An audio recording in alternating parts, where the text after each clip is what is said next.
No, the device is connected. Okay, can everybody hear me now? Right? There's like so much silence. All right, I got the stream unmuted on my end. Um Let me just make sure. Okay, can everybody hear me? Hey, there we go. Right. All right. Now that we have that confirmation, so that problem's fixed now. Where the fuck is my webcam? Good lord. Everything's a disaster. Why is everything a disaster? Hey, there we go. Look at that. I am alive. Freaking. Now I gotta fix this thing. What the hell, man? What the hell's going on tonight? Why is everything fucking up? My lord. Hello, everybody. Hi. How are you doing? I don't know why. Once again, hang on. I gotta fix the stream tags and everything too. Like, what the? This multi-stream thing is proving to be a little more chaotic than I wish it was. It's very, very aggravating. Because this is now the second or third time this has happened? My god. Alright, take all that. All those tags. My god. This is like very annoying. To have to do this. This is like the third time this week I've had to do this. Or maybe the second. Either way, 2 times is too many. Once is too many. So, I'm going to have to figure this out. Maybe I just need to stop planning like the week of streams from this point forward, cuz clearly it's messing up the entire thing. I moved here because it looked like YouTube wasn't loading the stream. No, YouTube is loading the stream. I'm live on YouTube right now. It's just that this multi-stream thing, for some reason, I just can't... Like, I have limited settings on my end, but it still says, like, oh, which stream are you going with? And I click on the one that I'm supposed to click on, but then it brings up a completely different stream. So I think from this point forward, I just need to start scheduling the streams the day that they happen instead of doing a full week, because clearly it's fucking up everything. So the streams themselves are fine. It's going live where this is becoming a bit of a pain in the ass, to be quite honest. So anyways, it's all fixed now. The stream is up on YouTube.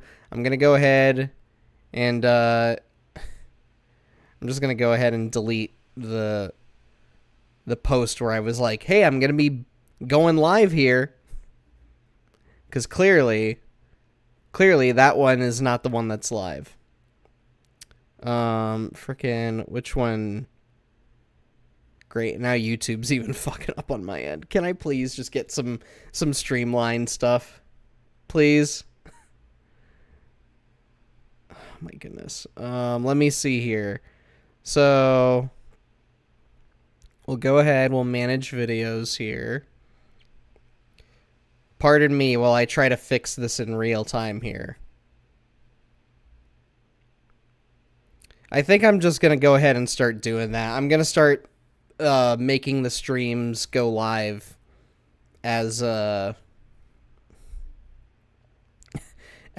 we go throughout the week.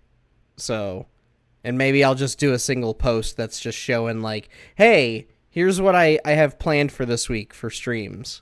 And then we'll just go off of that. Video. Here we go. Insert. Live now. There. All right. With that out of the way, one good thing about streaming on YouTube is avoiding the hard job of uploading the VOD. Well, that's the thing. Is like, I figured the multi-streaming thing... Hang on, I gotta adjust the light here. I figured the multi-streaming thing would be great because then I don't have to really do much editing on my end. This seems good. I don't have to do any editing. I don't have to do any downloading and then re-uploading or anything. So the only downloading I have to do is when I want to edit something, and lately I just haven't. I've been kind of sleeping on that, to be honest. I've been meaning to make shorts and highlight reels and stuff, but for some reason I can't bring myself to do it. But anyways, we're all up and running now. We're live on both Twitch and YouTube. Finally. Thank you for bearing with me on that. So I want to talk about the big news today. The big state of play. That was a hell of a showcase, man. That was probably the best state of play I've ever seen. There were so many games, dude. There were so many games. I kind of forgot about the first half of what was even shown by the time we got to the very end of it. I was like, wait, what all was here? It was massive, dude. Like, I know they said 60 plus minutes, but I figured by saying that they mean like, 61 or 62 minutes long. That's how long it's probably going to take. No, it went on for like 70 to 80 minutes, somewhere in there. It was crazy. And again, they just constant stream of games. Like, I feel like there was very little breathing room between everything. I kind of want to go through all of them. Well, maybe not all of them. Because there are a handful where I was like, meh, I don't give a shit about this. But I have them all listed here on my handy-dandy phone. First game that they showed was the sequel to Kena Bridge of Spirits. It was like Kena Legends of Cosmora or something like that. Or Curse of Cosmora. I can't remember. Either way, I just have it listed here as Kena Cosmora. Because by the time they were done... But by the time they were done talking about it, I already forgot like what part of the title was. But I never played the first Kena game, Bridge of Spirits. I've always wanted to, but I was kind of the mind of like, I want to save this someday in case like I do get the itch to play this. 'Cause right now by forcing it, it's not going to work on me. I'm probably not going to like it for the same reasons as everybody else did. And there was also a part of me that was thinking, what if a sequel does happen? Well, then it's a good time to play the first game, So maybe one of these days before the new one comes out, I'll go ahead and I'll stream Bridge of Spirits. And then they showed Ghost of Yotei Legends, which it's whatever for me. I don't give a shit. Ghost of Tsushima was cool, and Ghost of Tsushima Legends was also cool, but after the launch day of Tsushima Legends, I kind of was just like, all right, well, it's just horde mode, really. Like, the combat is good. Like, Ghost of Tsushima and Ghost of Yotei combat's really good. The Legends part of it, though, I just don't have any interest in, especially since I've already spent like 40 to 50 hours in both games. It's like, do I really want to spend 40 to 50 hours doing the same thing that I did for that entire time? No, not really. I understand why a lot of people like it, though, so more power to them. Death Stranding 2 is coming to PC, and then they showed off a bunch of accolades they had, 5 out of 5s, 10 out of 10s and stuff, and I'm just like, yep, Kojima tricked everybody. So, it's good because it's weird. It's weird, guys, which means it's good. It doesn't make any sense, so it's good. Walking, and babies in capsules, and talking puppets. Whoa! So random, LOL. I know I probably pissed off somebody who like really loves Death Stranding. Then they talked about 4 Loop for quite a bit, which the game looks cool, but I don't think I'm 100% sold on it. Like, I don't know what it is with a lot of these extraction shooters, but it's just, why does everything have to look so boring? And I don't mean boring in terms of gameplay. I mean, like, visually boring. Like, it looked like, I hate to draw comparisons, but it looked like Arc Raiders, but with more interesting enemies, like cyborgs and shit. Cyborgs and aliens. But as far as the humans go, everybody just looked like they were just wearing random junk. Which I don't understand what it is with... I know I said this is like extraction shooters, but I've been noticing this a lot with like online multiplayer games in general. It's like, why don't we ever make cool looking armor and stuff for players anymore? And when we do make the cool looking stuff, why is it only like extremely rare items and legendary items, you know? Why can't we make a bunch of really cool looking shit? Why does my computer mouse have to be like, oh, it's a heart plate? What? Like, it's just a lot of, it's like a lot of random metal framing, and I don't know how else to describe it, but it's just, every time I see human characters in games like 4 Loop, Arc Raiders, or friggin' a lot of other games, I'm just like, why do the human characters always gotta look so bland, dude? Have some fun with this. If you're getting crazy with the enemy designs in the world and everything, get crazy with the player characters too. Let them look cool. You know? So, I'm not letting that one part be my whole basis for not warming up to 4 Loop. I do want to try it out. It's just that, you know, if you're not going to do a demo, then I don't know if I'm going to jump right in. At least Marathon, which we'll get to later on, Marathon's doing a demo. Or not a demo, but like, what is it? It's like a stress test or something, and they're doing it in about 2 weeks from now, looking at my calendar. So, moving on, Pragmata was shown yet again. I don't know what to think about this game, truly. Just, every time it shows up, I'm like, I don't know what you're supposed to be. And I don't know if I'm, like, stupid and I'm not getting something, or if... Or like, I don't know. I don't know. Every time I see the game, it's always, like, the story, and then it shows combat, but I'm like... What else is in this game, though? Because I know you're not going to be fighting monsters the entire time. But also there's a part of me that's not exactly curious about this game anymore, because the people who are interested in this game, a lot of them are acting really, really freaking weird around this game. On one end, you got people who are like acting like this is going to be the next Death Stranding for some reason, which I'm like, I don't know if you should really be that hyped over a game. But more power to you. If this really looks like it's up your alley and you know it, go for it. Just don't run around acting like it's going to be the best thing since sliced bread, you know?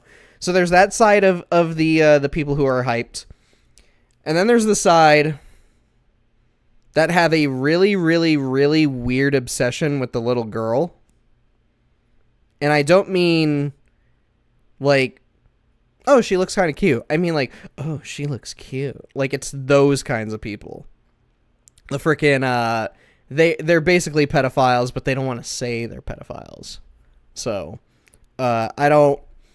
because of that, I'm like, I don't think I want to have any part in this game, quite honestly. And I know it sucks because it's like, oh, well, by that metric, you're letting people ruin it for you. And it's like, well, to be perfectly honest, I've kind of had apathy towards this thing since it was first teased. Like, how many years ago? 5 years ago? We got the first teaser? 5 or 6 years ago at some point. And just nothing about it looked visually interesting to me at all.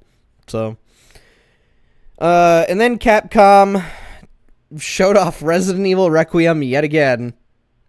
Guys, if you're going to be this aggressive in the marketing, just release the game. Just release the game. Just tomorrow. Say, never mind, we're not launching it at the end of February. It's out tomorrow. Because, my God. I feel like I've been seeing nothing but Resident Evil Requiem for the last few weeks, and I know I'm probably in the minority because it's like, part of my job is to cover games and pay attention to gaming news and releases and stuff like that. But, dude, Capcom, chill, bro. I'm getting the game, and I know millions upon millions upon millions of other people are gonna get the game too. But my God, you gotta shut up. Just stop. I hate to sound like a dick about it. It's just like, dude, how many more times are you going to be advertising this en masse? My Lord. Like I said, still going to get it. Legacy of Kain Defiance is getting a remaster that looks pretty fucking cool, honestly. I have the Soul Reaver remasters, and didn't they remaster the original Legacy of Kain? Or was that just like a port that Sony did for backwards compatibility? I think it might have been just a port. Either way, there's a part of me that sort of wants to play through all of the Legacy of Kain games now, with this Defiance thing apparently being the last in the entire series. And they were supposed to do a sequel. Oh, this is the cool thing about it, too. Is there was supposed to be a sequel, but it got canceled for some reason. I don't know the full story behind Legacy of Kain, but the sequel got canceled, and we haven't seen Legacy of Kain since.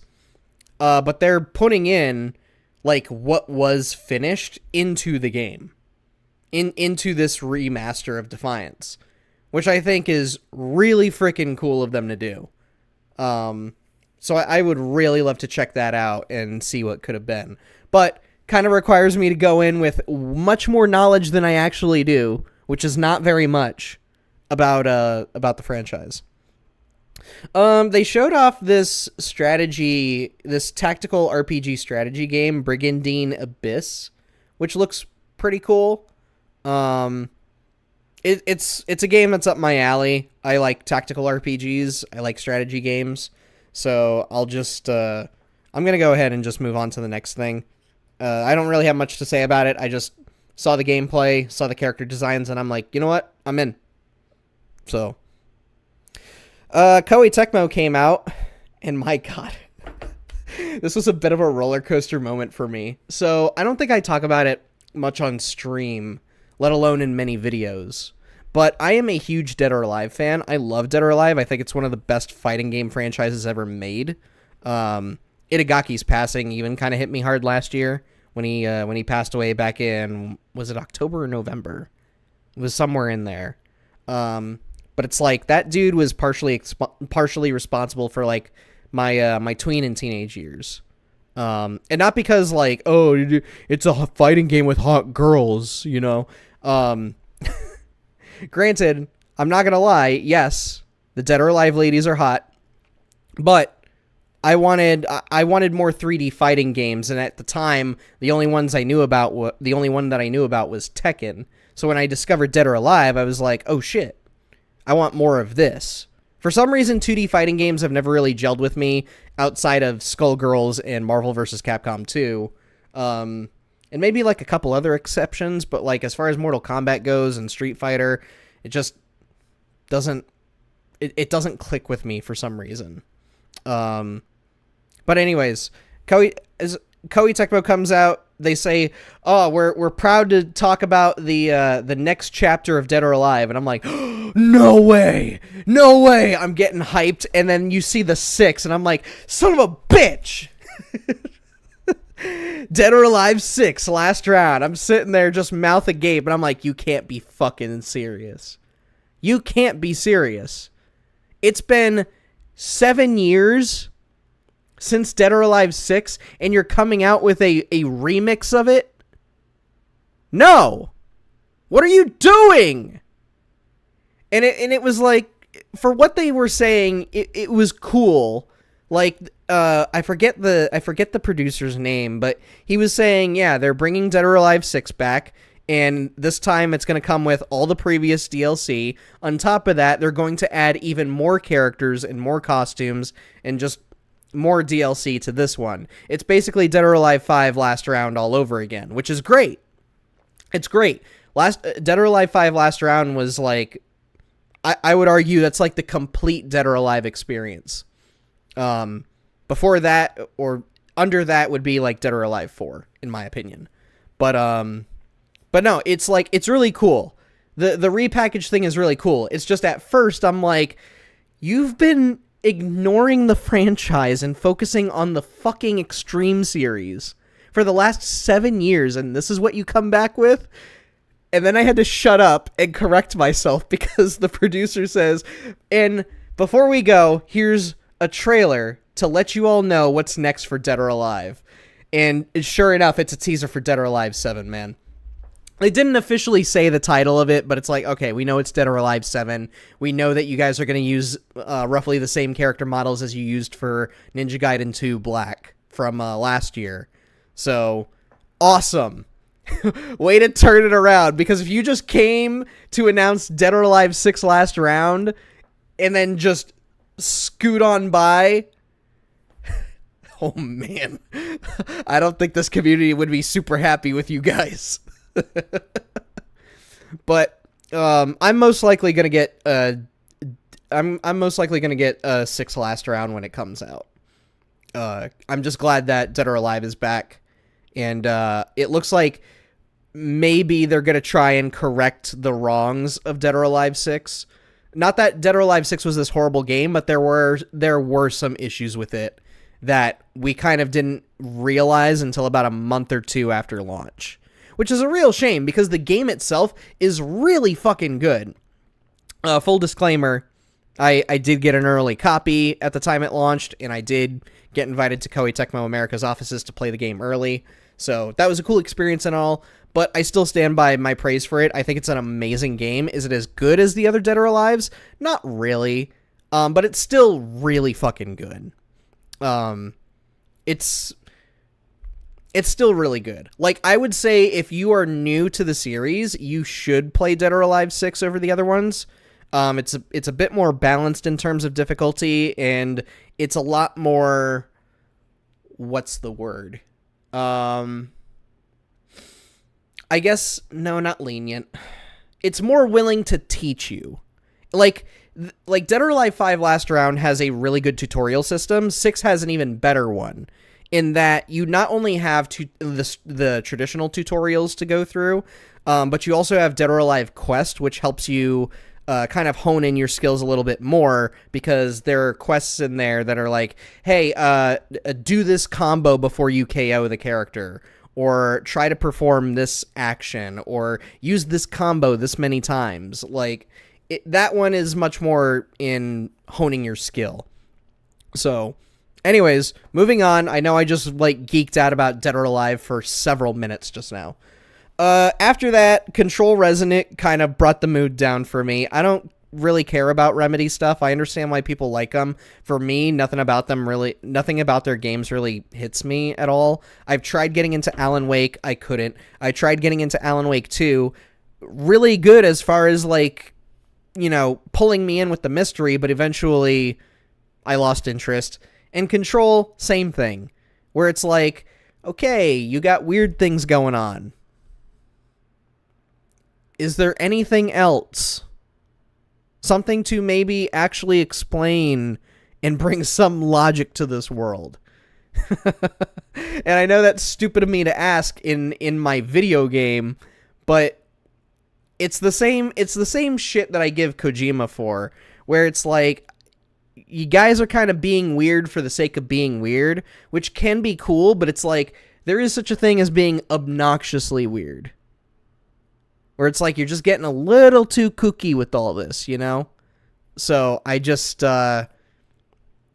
it's funny, too, because I like a lot of weird games, but then you bring me to Death Stranding and Remedy's games, and I'm just like, nah, dude, even I have a limit of what's too weird, and to me, this is too weird to where absolutely nothing makes sense in any way, shape, or form.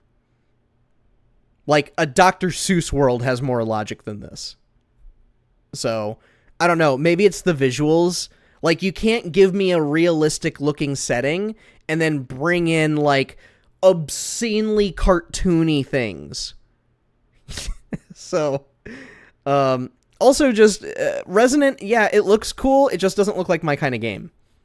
So, I'm sure people are gonna love it. But, nah. Maybe one of these days I'll think it over and maybe I'll just boot up Control, because to be honest, between all of Remedy's games, Control's the only one that did look kind of interesting. It's just I couldn't really stick with it on my own. Seems this year's PlayStation Showcase was quite packed with games. I didn't watch it. I was at work. Yeah, no worries, man. It was insane. We still got more to get through here. Oh my god, this game. This next game really suckered me in. I'm going to be streaming this the second it's out. Crimson Moon. This trailer is the most Spectre Bull-ass trailer I have ever seen. You got fucking medieval knights, heavy metal music, just demon blood and viscera all over the place. I'm sitting there wanting to jam out, but I'm like flashbanged, and I'm just sitting there with this big shit-eating grin on my face, and I'm like, you guys got my money. Like, it is the most Thai-looking game you could possibly imagine. So, as somebody who's into shit like that, with, like, Doom and Wolfenstein, well, Wolfenstein's not that heavy metal, but mostly, like, with Doom. It's just, I'm sitting there and I'm like, this game is, like, cranking it to a 20, which I was not expecting, and I'm down for this. So whenever they get, like, a firm release date down, I'm definitely putting in a pre-order, and I'm definitely going to be streaming it. It looks sick, dude. It looks so sick. Like, I know I've said before, Dark Souls games are not exactly my forte. They're not, a lot of them don't really interest me. That is definitely a way to grab my attention. You give me a game that looks like it was created by, like, 50 different heavy metal albums, I'm down. I am 1,000% down. So, moving on, we saw Beast of Reincarnation again. I would be excited for this. It's just that Game Freak came out like last month and talked about how they were outsourcing a bunch of stuff about the game to other studios, and I'm sitting there reading the articles and stuff about that part specifically, and I'm just like, so did you guys actually make the game, or is this just is this what's his name? Is this an Andy Warhol situation where you just had a bunch of people do different things and then you put it together and then you said it was mine? Like, that's kind of what it seems. I know a lot of companies, they outsource a bunch of stuff to other studios to get games out quicker, but in this case, from the way they were saying it, I'm like, it sounds like you guys didn't do shit outside of the outline. So, I'm not sure, like, is this your game? I don't know. Like, it just, it sounds like they're the idea guy behind all this. And those are the kinds of people that I'm not exactly, fond of in a lot of certain spaces. But, yeah. I just, it's like the game looks cool. I don't know if I'm going to get it or not. And if I do, that's just going to be in the back of my mind the whole time of like, okay, so a bunch of other people who are probably not going to get credited for this worked on this. You know? Like, it's a weird situation, man. It's a really weird situation. But we'll see. We'll see. It all depends on what's coming out around that time. Like, if Beast of Reincarnation is coming out right around the corner from Fable... Sorry, man. Fable's going to win that fight every time. It's already beating GTA 6 for me. So... and then Rayman's... The new Rayman remaster... although it's not exactly a remaster, but it is like a collection of all the ports... all 5 ports of the original Rayman, which is really cool. That's coming out tomorrow, which I'm like, dude, I'm streaming Persona 3 tomorrow. It would have been cool to have known about this a little bit beforehand. Then maybe I would have streamed it like Saturday or something. But no, I'm not shoving my schedule around. You know, I'm already doing that right now in my downtime. It's ridiculous. So, but I'm still gonna buy it. The second it's out, I'm buying it. And I'm probably going to play it after stream. If it's unlocked then. If not, then I'm definitely playing it this weekend. I grew up on Rayman PS1. I never got very far because the game is hard as shit. Like, it's tough as nails for some reason. But I'm willing to try, especially since they put in a lot of those accessibility settings now, so like you can get infinite lives. I think I saw something like max HP, so you get powered up at the very beginning of the game. I'm interested, you know what? I wonder if the trophy data is on PSN profiles yet. Let me check here. Little Gator game, Jaws. I'm sure it's gotta be on here, right? Could have sworn I saw it. Oh, there's Poker Night for PS4. I guess not. That's weird. I could have sworn I saw it pop up somewhat recently on PSN profiles. Because, like, this thing is usually scraping the back end of Sony servers all the time. So, I guess not. I do hope that they're putting in a platinum trophy. I would be more than happy to platinum Rayman, even if it means I got to play all 5 versions from start to finish. Because, like, the game is really cool. It's just hard as shit for some reason. Anyways, moving on. Yacht Club was at the showcase. They talked about Mina the Hollower, or there was like a trailer of Mina the Hollower. And this was supposed to come out this past Halloween. It didn't. It needed some touching up or something. So now we're back from having a somewhat firm release date to release window. Which is a real shame.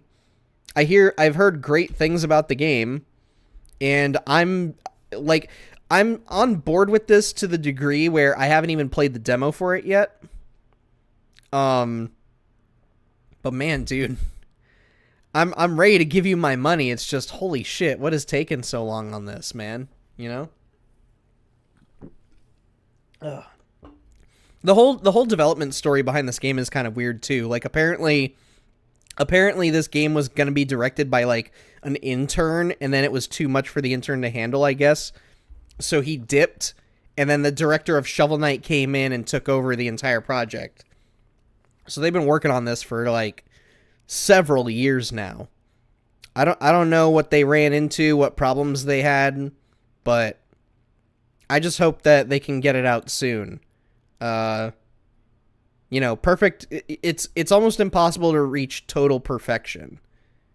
And I hope that they know that.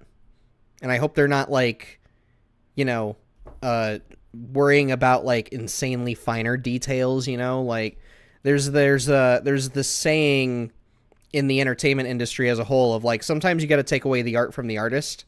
I might be paraphrasing that a little bit, but basically what that means is like at some point the product is just fine and the creator is worrying way too much over things that just don't matter in the end. And I don't know for certain if this is one of those situations. I hope to God not, but something tells me it could possibly be the case. Either way, I hope they're not working themselves to death, and I would love to see the game, whenever they can confidently say, yeah, it's done. And we could just worry about patches from here on out, Then we can skip through a couple of these. There was this thing called Neva Prologue, which I didn't know what exactly to pull from that. And then after that, there was Yaeko Shinobi Ops. I almost said Shadows for some reason. I don't know why. Assassin's Creed Shadows on my mind, I guess. I don't know. Yaeko Shinobi Ops, which looked neat. I don't really have much to say about it, though. Didn't look like my kind of game. Project Windless. This is the one that had like a chicken God of War look to it. I didn't exactly know what I was looking at most of the time. Like it looked like a Muso, like Dynasty Warriors or Persona 5 Strikers, but a little bit goofy-ish. I'm definitely interested in it. It's just like I'm like, I don't know what the purpose of this game is. I'm going to have to look more into it. Oh my God, this next part. I feel like the Star Wars community has to be on fire right now because this was hilarious to me. So this trailer opens up with Lucasfilm, which we all know whenever the Lucasfilm logo comes up, we all know it's Star Wars. What's the one Star Wars game that everybody's been anticipating since 2019, 2020? Care to take a guess? It's called Knights of the Old Republic Remake. Which, that game's development has been on fire for a number of years. So, of course, my thought, and I'm sure a bunch of people's thoughts were, oh my God, it's finally happening. Knights of the Old Republic Remake. It's real. It's still alive, and it's coming. No! That is not at all what we're getting. It's Star Wars Galactic Racers, which looks awesome. It looks awesome, but I fear that those developers, and probably Sony by association, I fear that they are getting a lot of flack right now because I don't think this is a game you should have shown at a Sony State of Play. Especially since the previous Star Wars game that was at a State of Play was Knights of the Old Republic Remake. So when they were showing off this racing game and all the racing gameplay and stuff, I was just sitting there going like, there are so many angry people right now. Like, I'm willing to bet there's already rage videos right now. You know what? I'm checking YouTube right now. I am checking YouTube right now because I have to know. Star Wars Galactic Racers reaction. Return of the Goat. Okay, there's a few people that seem excited. All right, maybe there aren't any angry people. It does look like there are a bunch of people that are genuinely excited for this. Okay. All right. Well, now... Wait, what the hell? I just saw one that has a look of disappointment, but it looks like it's about the state of play in general, which I don't know how you could be disappointed about this state of play. No, yeah, actually, I guess I'm wrong. A lot of people seem... Okay, well, there's one guy who looks pretty disgusted by this announcement. Oh, man. The look of anguish on this guy. Okay, maybe I'm wrong. Maybe a bunch of Star Wars fans really are excited for this, which I'm glad. I'm very glad because the game looks awesome. It does. But I'm just sitting there going, how many people thought this was going to be KOTOR remake? And I felt bad, but I also couldn't help but laugh. It was so funny to think about. It was so funny. Oh man, Switch 2 turned off. I'm yapping a little too long. I'll try to go a little bit faster here. 007 First Light. I don't have much to say on this. I'm getting the game when it launches. I'm playing it the second it drops. So, didn't need to show me a trailer again. Metal Gear Solid Collection Volume 2. Happy for my friends because a lot of them have been wanting MGS4 to come back. I hear not great things about MGS4. Like, it's a good game in general, but overall, it's just PS3 hardware is not great. I can tell you from firsthand experience. So I just, it did get me some thoughts about maybe some ways to get Metal Gear here on the stream, but this is another Kojima thing where I'm like, I don't care for anything Kojima related. But maybe with some kind of convincing, maybe I'll stream them. Maybe. After that, we got to look at this Darwin's Paradox game. Looks really cute. I don't know if I'm going to stream it, but I'm definitely going to check it out when it drops in April. April 2nd is the release date, and I'll probably play that in my downtime. So it looks like a fun game. Looks like a very cute game. And they showed that the game's going to have like a Metal Gear crossover, which I thought was really funny.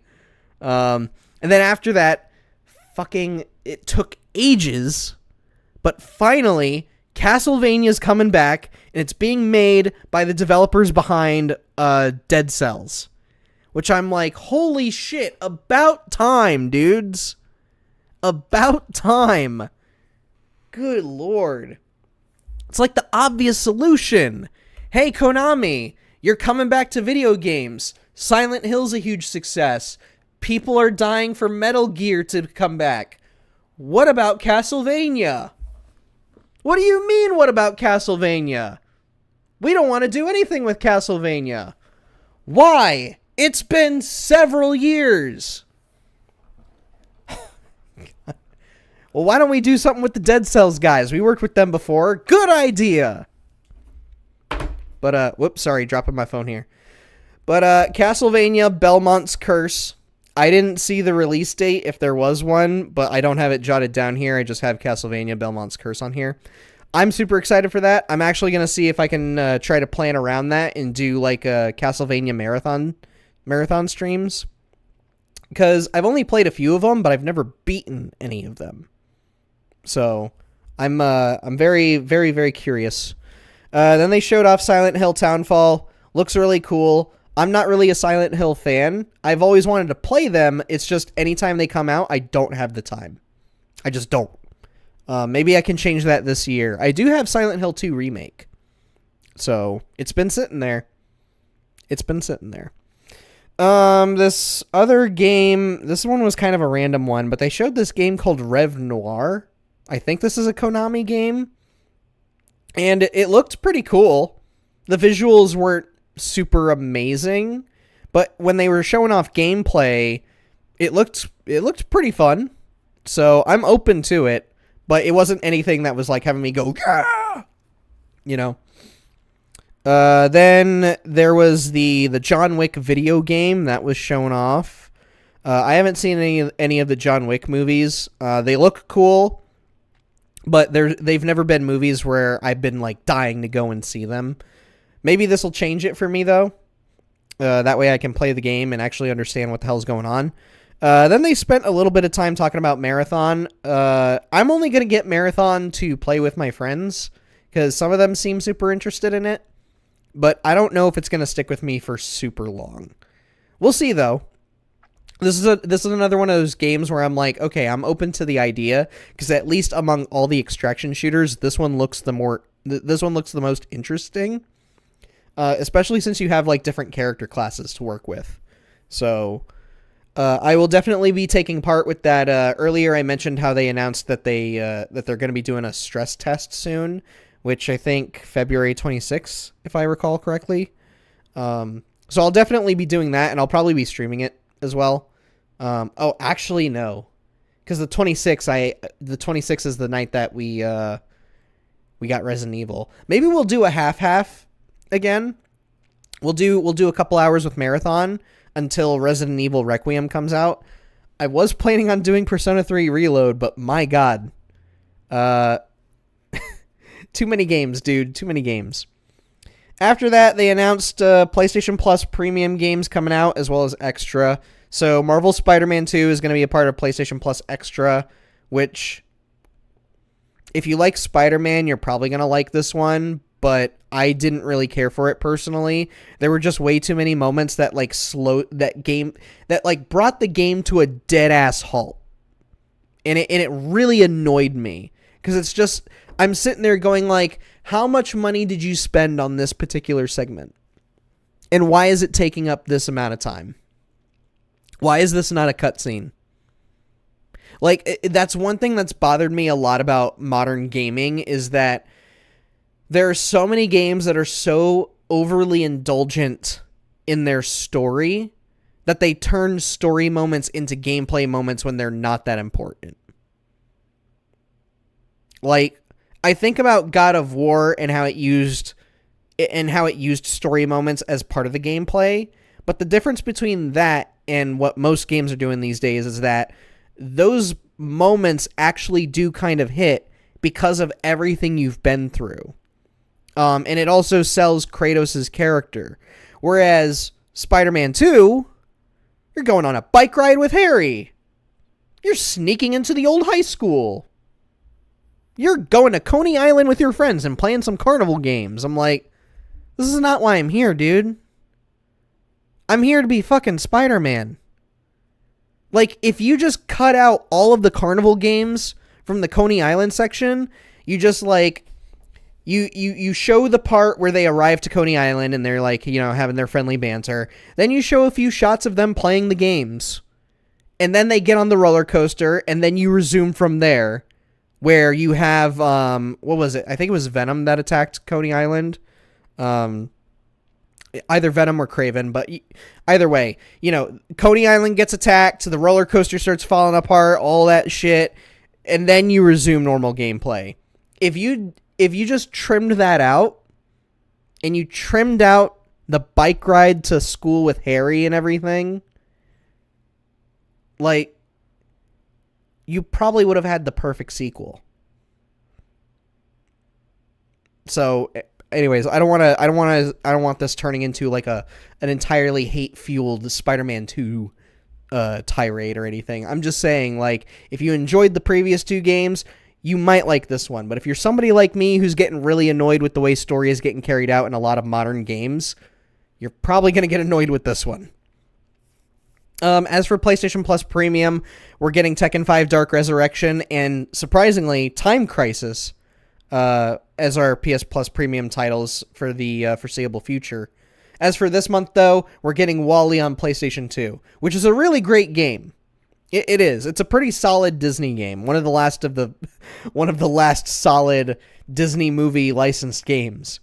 So I do recommend that. Tekken 5 Dark Resurrection is really, really good. Time Crisis, one of the best on-rails shooters ever made. So, good selection.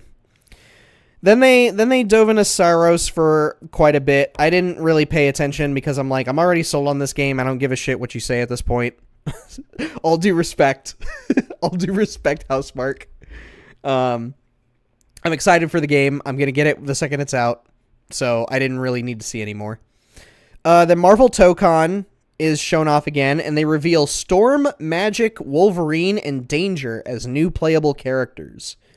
Really cool, and I love Magic's design, as well as Wolverine and Storm's as well. Like, Arc System Works makes really well-designed characters. They truly do. I wish they showed off just a little more in terms of, like, character roster, but I understand that the roster is pretty small. It's only about 20 characters. So they're probably wanting to wait until we're closer to release date, which, by the way, the release date for Marvel Tokon is August 6th. So we got a few months of some fighting game heavy hitters. We got Invincible Versus coming out in April. I think the Avatar fighting game is coming out in June. So literally, we got a new fighting game every 2 months this summer. Late spring/summer. So then after that, they closed the show out with 2 announcements. And what a fucking amazing, spectacular, stunning way to end the show. They announce that God of War 1, God of War 2, and God of War 3 are getting remade. Which that is quite the undertaking. I'm like, holy shit. And they even played the whole Zeus! Your son has returned. I know I'm not a good Kratos I know I'm not a good Kratos actor. Like, that's why you get T.C. Carson or Chris Judge. But speaking of, they actually brought T.C. Carson in to announce the remake trilogy and then say, also, we have this next one's going to be our last announcement and you're going to like this one. And what they showed off was this pixelated 2D Metroidvania kind of game. Again, I know I complained about this term back in December, but it's really the only way that I can like really bring it on home. But it's an action platformer that takes place. It seems to be like a moment where Kratos is still like an up and coming, not soldier necessarily, because he's still a bit of a he looks like he's like a teenager, like could be like 15, 16. And he and Deimos are going on this whole adventure. It's a co-op game as well. I went ahead, bought it the second I could get it on PlayStation Store, and I played it for a little bit before starting stream, and then I had to go out and run a quick errand. I'm only about 20 to 30 minutes in, so I don't exactly have any impressions to share, but the fact that they shadow dropped this, and that it was kept under wraps for as long as it was, it's astonishing to me. Like, this is one of the coolest surprises you could possibly bring to something like State of Play. So, and on top of that, the game is made, by the way, the game is called God of War Sons of Sparta. So yeah, go and check it out when you have the chance. But the game is developed by Megacat Studios, who I know as the developers of Five Nights at Freddy's Into the Pit, which, if you don't remember, I don't know if anybody here has seen the video or not, but back in 2024, when I was doing my best games of the year list, I put that one really high up on the list. Like, that was one of the best that truly was one of the best games I played that year. And I still want to, like, go back and replay it and try to get the Platinum Trophy. So, for me, if Into the Pit was really fucking good, I can only imagine how Sons of Sparta is going to be. Like I said, I'm too early in the game. Like, I haven't clocked much time into the game already. But I'm definitely going to be playing it over the weekend, so I'll have more to say on Monday, maybe Tuesday.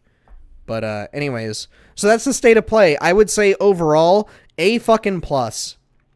That was an amazing showcase. Even for like the lulls that we had in there between For Loop and Control Resonant, which again, I know that's probably me personally, but you know. And then the stuff between Mina the Hollower and Star Wars Galactic Racers, I would say A fucking plus, man. That was a hell of a showcase.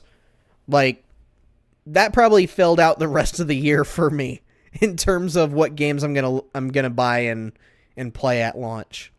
So, anyways, holy shit. I can't believe I rambled for that long about State of Play. I basically did the whole State of Play myself. But yeah, that was truly the greatest State of Play I've ever seen. Was really great on pacing, really good on like finding diverse announcements. Really, really great work all around. I'm very happy. Very, very happy. Not that they need my approval, but it's like, I'm just glad that there's like a lot of things. It's one of those situations where I'm like, I don't understand how you can possibly, walk away from that and think, yeah, there's nothing for me. No, there was literally something for everybody, and I think there was a lot for everybody. So I don't understand how you could probably be one type of gamer and walk away from that and be like, there's nothing that looked cool. There are no games. There aren't any games. Where are all the games? You know? Anyways. Moving on to our main event of the night. Mario Tennis Fever. I'm really excited to dive into this. I'm going to tell you guys right now. I already played some of this. I'm trying to center myself, so that's why I'm moving up and down. Let me do this. This will fix it. Center vertically. There we go. I already played a little bit of this last night, but I only did the tutorial and I did a match just to get a feel for the game. And I gotta say, it's probably the best feeling Mario Tennis I've ever played. And I've played almost all the games. I think there's only one that I didn't play. And it was Ultra Smash. Oh, Ultra Smash and I think the 3DS one. But this one... this one's got me. So, we're gonna blast through the campaign tonight. Apparently it's fairly short. It's only about 3 hours long. So... this will probably take us until the very end of the stream. My god, the character models just look really good, too.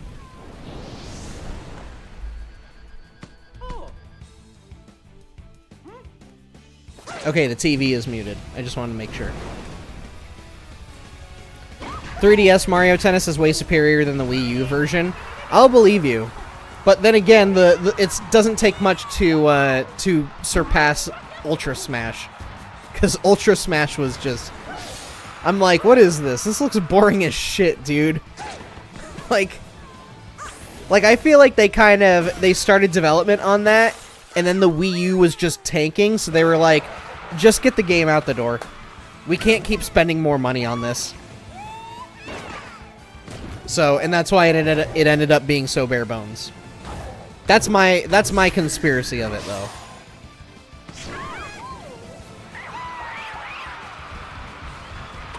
If I recall correctly, I'm pretty sure Camelot made this one themselves, by the way.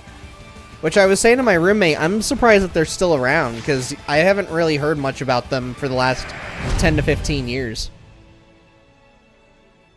So I'm just glad that they're, oh, that's cute. That's cute. So I'm glad that they're still doing stuff. Okay, so we got tournament, we got trial towers, swing mode, mix it up. Okay, so that's where all the cool shit is. My god, you got a ton of menus to go through here. Anyways, start the adventure. It was almost time for the Mushroom Kingdom Tennis Tournament. Tennis stars from far and wide were starting to gather for the event. Here, I'm actually going to move myself. I'm going to put myself back up into the high corner here. There we go.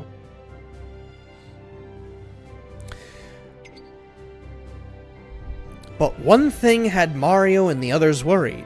Princess Daisy was very sick. And despite getting lots of rest, she showed no signs of improving. Suddenly, heavy footsteps were heard approaching the room. Where? Yo, she doesn't look good at all. Lucky we got a solution for ya. It was the notorious troublemakers, Wario and Waluigi. You know what that means. Hang on. Hang on. I gotta go and get the hat. I gotta go and get the hat. This is our man's series. I gotta wear the hat. I gotta wear it. Look, it's some kind of magic golden fruit. It'll fix and right up. Don't ask how. But do ask how we get the fruit. That part's easy. A certain Princess Peach has a certain airship. You fly, we'll guide ya. Mario and his friends knew these two were doubtless up to some... Wait. Mario and his friends knew these two were doubtless up to something. That doesn't sound right. But if the pair had found a way to help Princess Daisy, it was worth the risk. Their minds made up, everyone boarded the airship and set off for the golden fruit. Soon they arrived on a remote, mysterious island. Hopefully they will be able to collect the magic fruit without any trouble at all.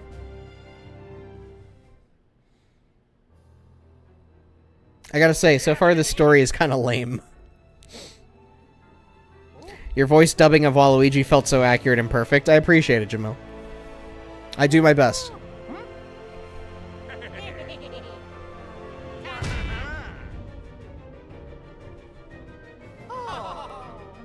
Wait, they're just wanting their help for... Oh, they're going after treasure instead. Okay. So basically they goaded them into giving them a free ride to this temple. And then they're like, alright, see ya, suckers.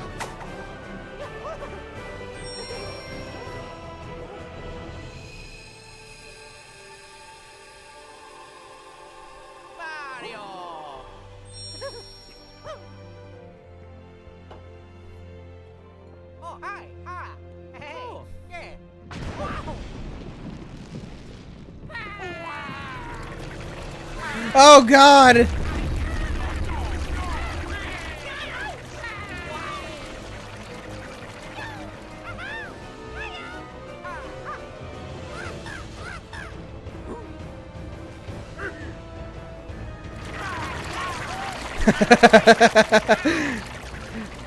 They were really about ready to leave their asses behind.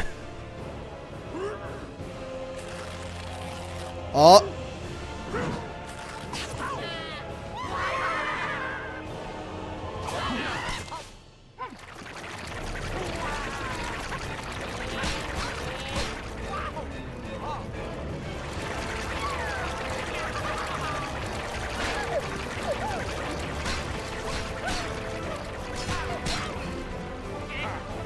This is the most combat I've ever seen in any Mario game.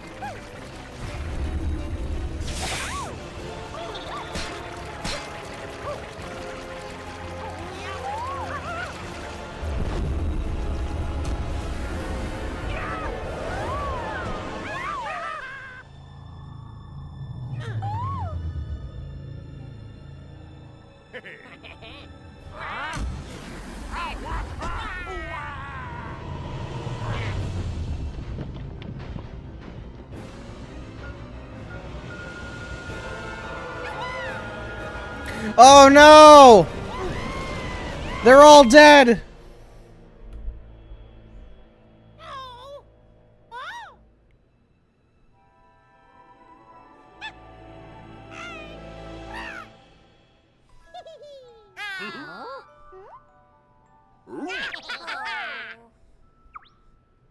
Well, okay then. This is probably the weirdest plot I've ever seen in a Mario sports game. The whole party returned from the island, but...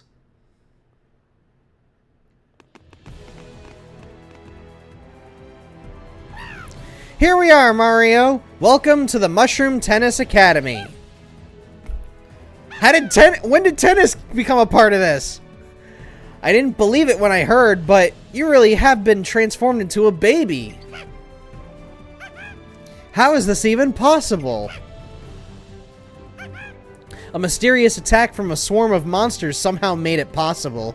And what's worse, they don't just look like babies, they're also only about as strong as you'd expect a baby to be. Princess Peach was turned into a baby too, right? This is out of control. Is there any way to turn them back, besides waiting until they grow up? I was thinking that defeating the monsters who did this might reverse it? I see. And how does the Tennis Academy play into things? Yeah, that's what I'm asking too. Well, if they'd had real rackets before, they could have volleyed back the attack. But now that they've lost their skill and strength, are you saying they want to train to take on the monsters? But they're only babies!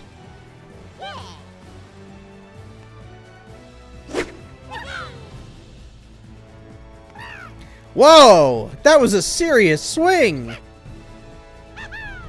He's clearly got the drive. Even as a baby, Mario never ceases to impress. Looks like you're welcome at the Tennis Academy. Work hard, graduate, and you'll be your old tennis selves in no time. First things first, though, you should probably pay the Academy Director a visit. While you do that, I'll get the golden fruit to Princess Daisy. You can count on me.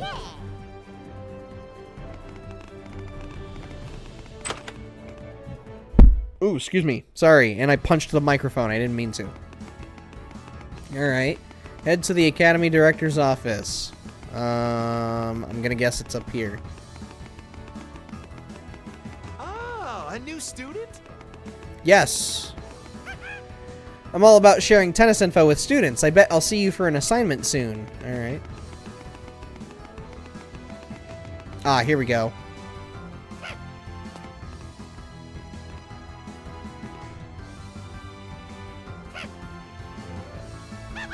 First, I want to thank you for your efforts in curing Princess Daisy.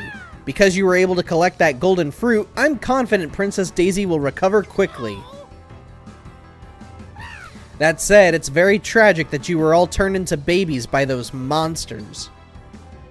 Even Wario and Waluigi are so small now. Huh! We wanted treasure, not this. And then having to come here too? Not a fan. I can tell that you're frustrated, but I don't quite see why. Could you explain? We don't want to attend a tennis school. We just want to do our own thing. Yeah, tennis is a lot of work, and it was hard enough getting here as babies. With any luck, we'll find a way to restore you to your original forms. If we can at least help Princess Peach. Hey, you might think we're optional, but we don't. We want to be turned back too. So you would be willing to spend some time here at the Academy? Whatever. We can't do much as babies anyway, so we might as well kill time. Actually, I was thinking you two would take part in the Academy lessons. Lessons? We don't need lessons. You're looking at two of the most toppest, best doubles tournament players ever. Yes, but you have lost those tennis skills because of the monster's attack. So what? The more players there are to take on the monsters, the better. Heh!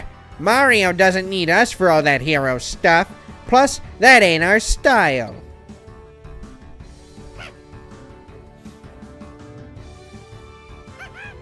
If you say so. In any case, you can rest in the rooms here. Maybe we can revisit tennis lessons another time. Now you're talking. Let's see what kind of accommodations you got here. This reminds me of the handheld versions of Mario Tennis and Golf where it had an RPG-style adventure mode. Yeah, I don't think that probably isn't what we're going to be doing. I think it's going to be much more like arcadey. But we'll see. I'll take you. Please follow me.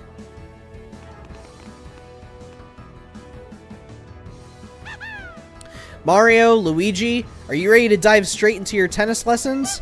Yeah, sure. Excellent! But since you are babies, we'll begin with something light that'll help you get comfortable playing as you are. And you're in for a treat. You'll get to try our special Drill-O-Matic training technology while you're here. Oh, before I forget, you'll want this too.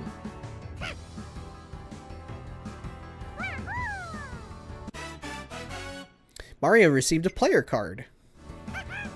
That card will keep track of your progress learning all there is to know about tennis. As you increase your rank, you'll unlock more lessons at the Academy. Since you're just starting out, you'll be in the Junior Varsity Group, the JV class. Once you've gotten some practice in, you'll be able to move into the Varsity class. Okay, time for a little Academy tour. Follow me!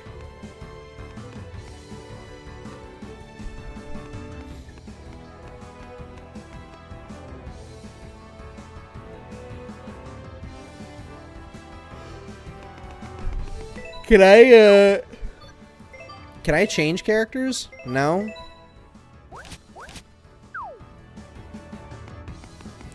I guess not. See you later. You have to play as baby Mario.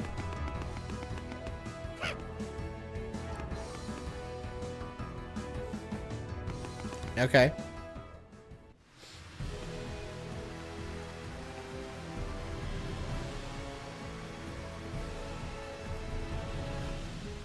There you go.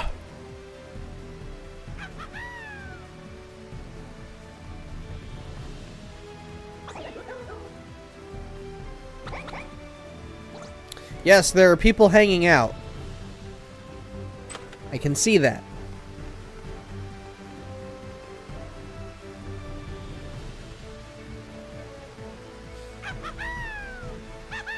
This is a map of all the Academy's facilities. Come on over.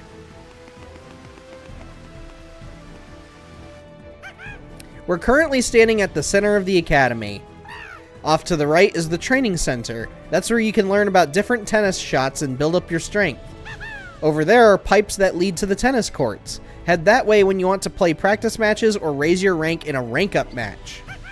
In the back is the stadium. It's where all the big tournaments are held. I see Birdo right there. What's she up to? If you reach the highest rank, you'll play in the graduation tournament there.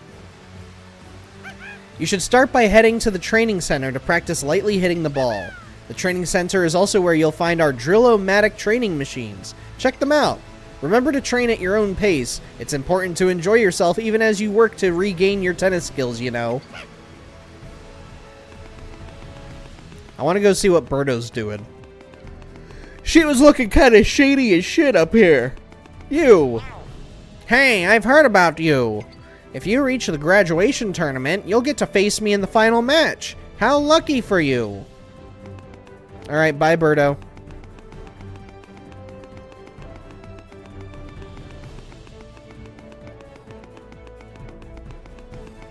Hey, look, it's a big Chungus.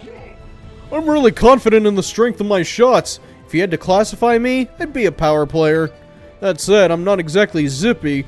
It's tough for me to get from the left side of the court to the right. Good to know. I'll definitely not use it against you and whooping your ass. Mario, I've been waiting for... Whoa! I had heard what happened, but it's still shocking to see you as a literal baby. And Luigi, too? They're here! Let's get started. I'll be your coach, Luigi. This way. Don't worry about Luigi. We've got our own practice to focus on, right? This is the machine-assisted training court. We've got a device here that launches tennis balls for you to practice with. When the machine shoots a ball, you'll need to hit it back to the other side of the court. Got it, Mario? It seems like you'll need pro tennis skills to defeat the monsters that did this to you. If that's the case, you'll really need to focus, train, and most importantly, believe in yourself. I gotta believe! And to think, I'm the one who gets to train a tennis tournament champion like Mario.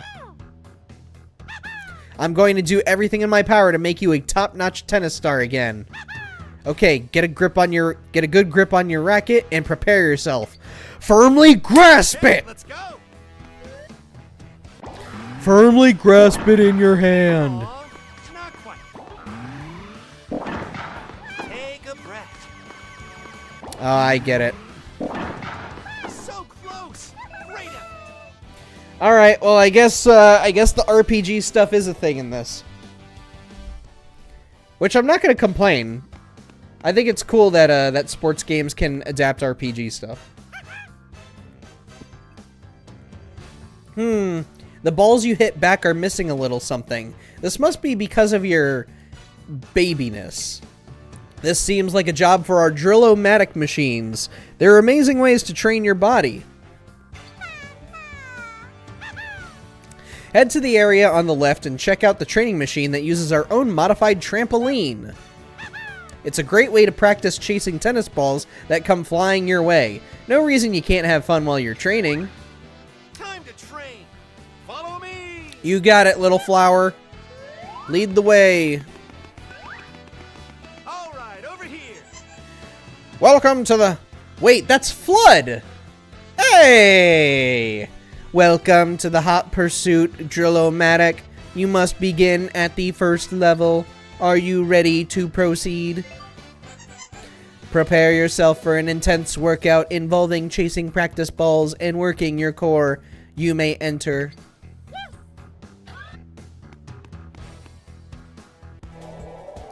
Hop Pursuit. Hurry and collect the balls being launched onto the trampoline. Press bleh with careful timing to jump farther than normal. Watch for gold balls, they're worth points.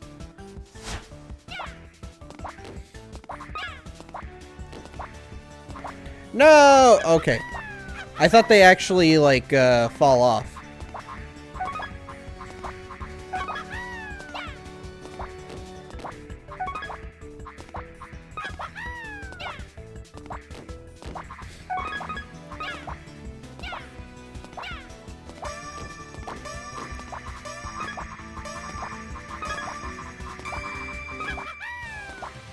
Look at that. I done did it.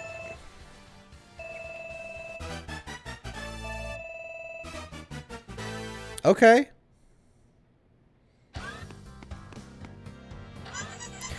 Congratulations, you have cleared the first level. Your hard work has improved your core muscles. Please return to your coach for additional instruction. Next, shot practice. Alright, going all the way back on over here. Okay, it looks like you're done working with the trampoline. Ready to try hitting those balls again? Ooh, excuse me. Sorry. Soda. But before we do, let's talk about shot fundamentals. It's critical to move to the right spot as the ball approaches, then prepare to swing.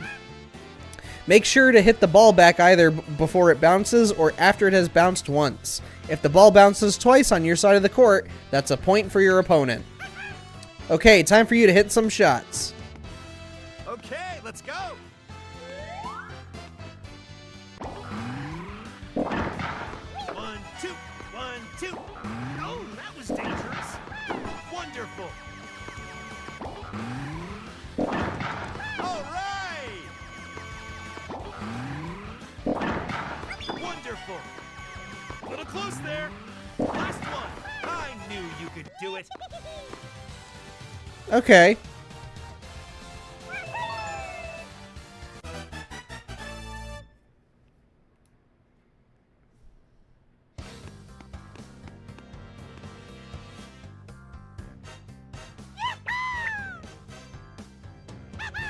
Excellent job returning the ball. Your shots were powerful and accurate.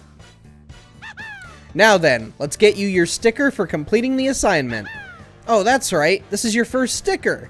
They're neat, and you earn one as a reward each time you complete an assignment. You need to earn every sticker if you want to graduate from the academy. So far, you've shown you know how to return the ball. One assignment complete, one sticker for you.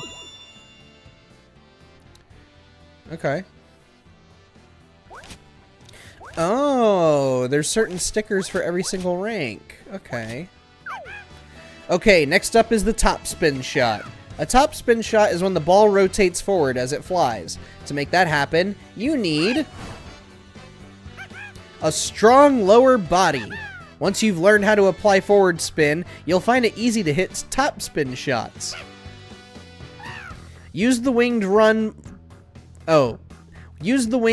training machine to train your legs and practice tracking ball movements.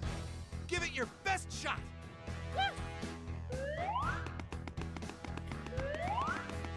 You ready? Welcome to the Winged Run Drill-O-Matic. You must begin at the first level. Are you ready to proceed? This machine specifically focuses on training your lower body. You may enter. Move left and right to line up with balls, then press to jump and collect them. Press at the top of a slope to jump really high. Gold balls are worth even more points.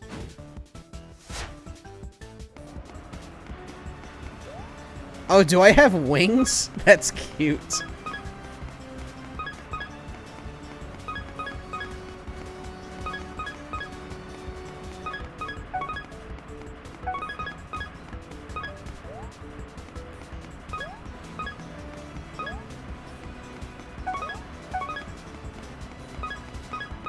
damn.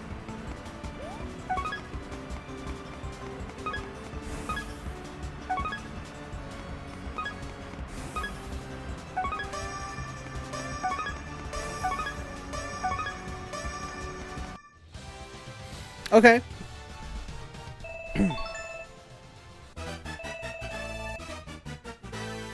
Somehow running around increased my top spin.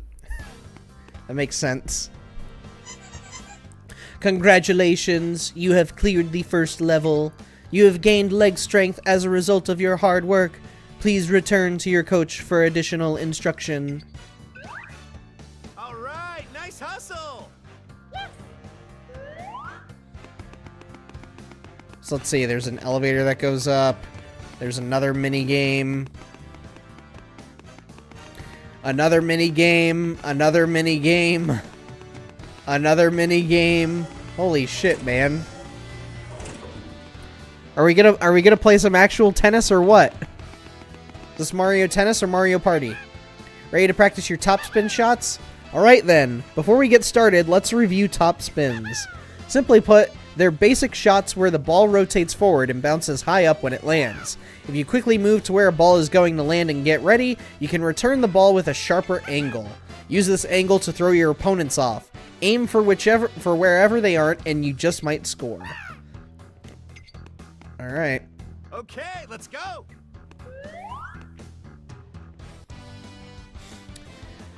Top spin, a basic shot that bounces well and has decent speed. Use it to add an angle to the shot and force your opponent to one side. Ready? 1, 2, 1, 2. Wonderful. You're getting better. Great. Hit it and back to the middle. All right. Last one. Not bad.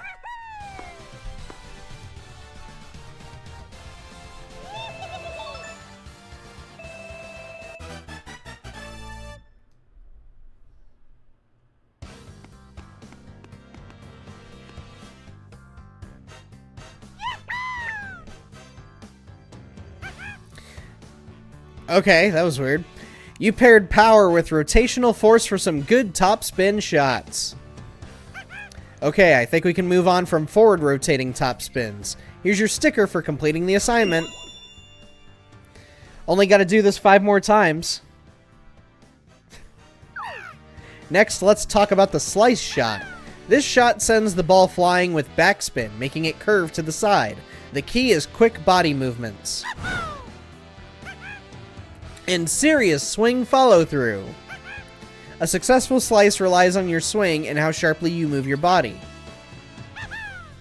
The Curve Control Training Machine is perfect for learning about curving slices and how to use your body to improve. Oh my lord. Time to train. Alright, time for the third Mario Party minigame. Okay, let's go. Welcome to the Curve Control Drill-O-Matic. You must begin at the first level. Are you ready to proceed? Prepare to build muscle memory for how a slice curves. You may enter. Throw discs by pressing and get a feel for how slices curve. Hit Goomba panels to earn points, but avoid hitting any of the other kinds of panels.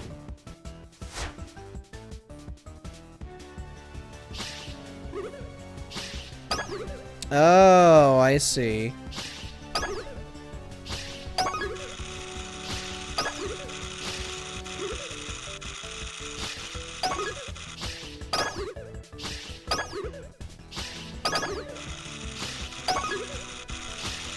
Ah, God!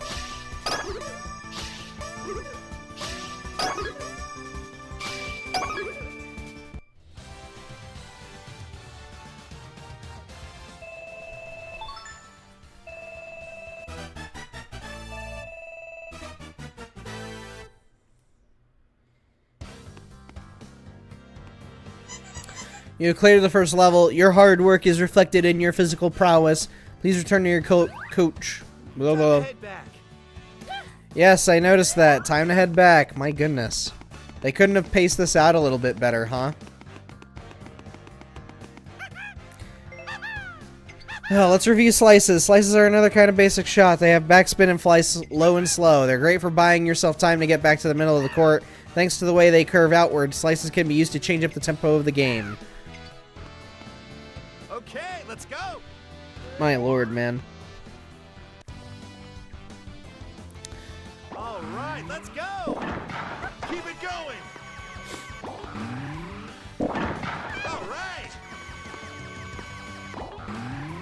All right. All right.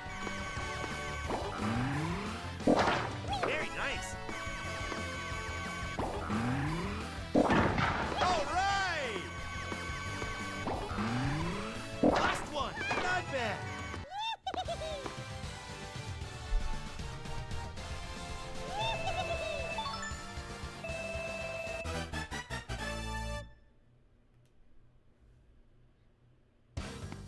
Slowly but surely. God. Excellent follow through. No notes from me. It's clear you're taking this really. It's clear you're really taking your training seriously.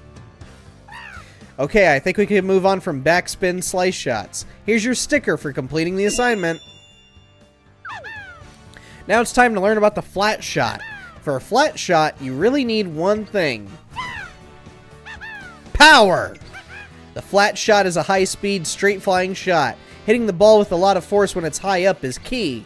Hit the ball too low, and you might send it right into the net. It also won't be nearly as fast as it can be.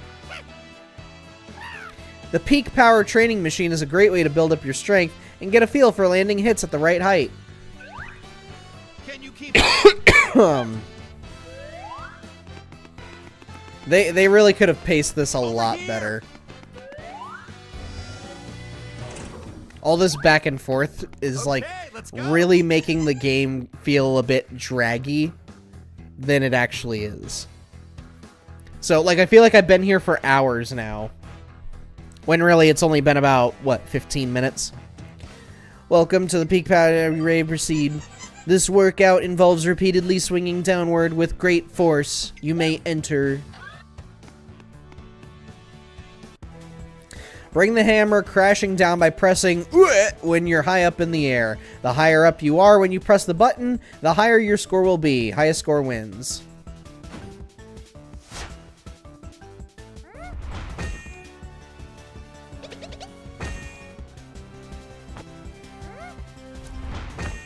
There we go.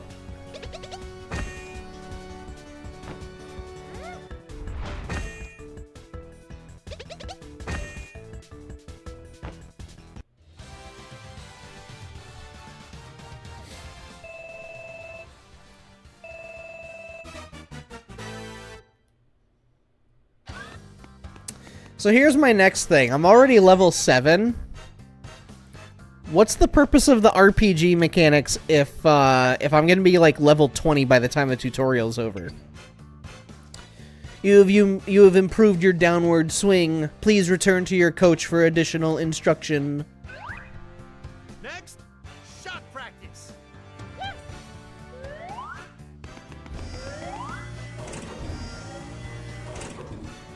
Man, they still got baby Luigi on the fucking treadmill over there.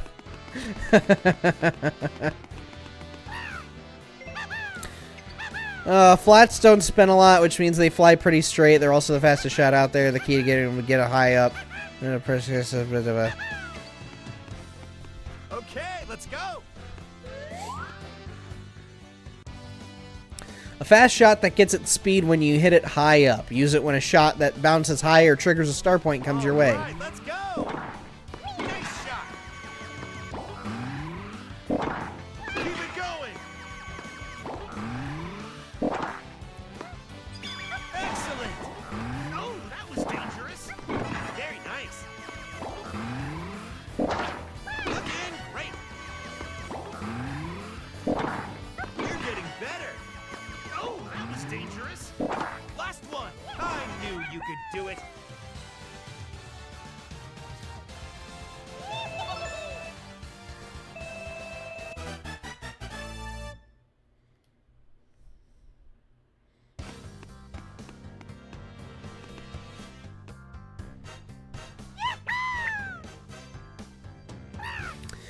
Excellent power and timing. Those were some really powerful flat shots. Okay, that's enough talk about flats. Here's your sticker for completing the assignment. 3 more to go. And with that, we've covered top spins, slices, and flats. The 3 basic shots of tennis. Congratulations! You're not done yet, of course. After all, what really matters is using those shots at a match. Go check in with the coach outside near the pipe. They'll give you a practical test of your skills. Once you've been awarded your sticker from the practical test, I'll introduce you to more shot types. Hey, Mario! Practicing your shots, huh? He didn't look too good out there, if you ask me. Must be those wimpy legs. Whoa! Too bad! These two must have seen you working hard and finally felt the drive to practice. What'd you say? Oh, I mean, would you like a lesson? Pfft, us take lessons. If anything, we should be teaching the lessons. But we won't do that either. We're really busy doing whatever we want. Okay. Oof, they have quite an attitude. I hope they figure out how valuable training can be soon. Anyway, keep up the good work, Mario. The hat is perfect. Thank you, Doom. It's appropriate. These are Waluigi's games.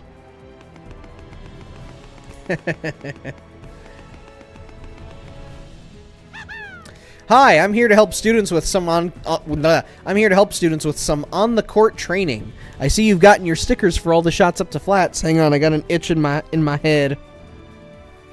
You do the Waluigi voice too well. Do I? I see you've gotten your stickers for all the shots up to the flats. That means you're ready for a practical test. Oh, wait. You haven't practiced serving. It's important, so let's cover that first. To think Waluigi was born from Mario Tennis because Wario needed a partner for doubles? I know, right? There could have been a point where we didn't get the godchild himself. They could have given Wario anybody. They could have given Wario Birdo as a tennis partner. You know, they could have just been super lazy and been like, fucking, I don't know, give him the stupid pink dinosaur from Mario 2 or something. So, but, no, the godchild was born. We're in the right timeline. Of course, Waluigi is only featured in sports games or Mario Party or Mario Kart. So, can't forget Mario Kart. But anytime I stream a Mario sports game, definitely going to be Waluigi. I don't know about Mario Party. Maybe Mario Party as well. Especially since we still got to get back to doing 3. Excellent. You need to know how to serve so you can get the flow of a game. Let's go! The first part of a serve is called a toss. That's when you throw the ball. Well, duh. Nice toss. When you hit the toss while it's in the air, that's called a serve. I try and forget Mario Kart. A solid hit. You'll find that serves are stronger when you hit the ball while it's high up in the air.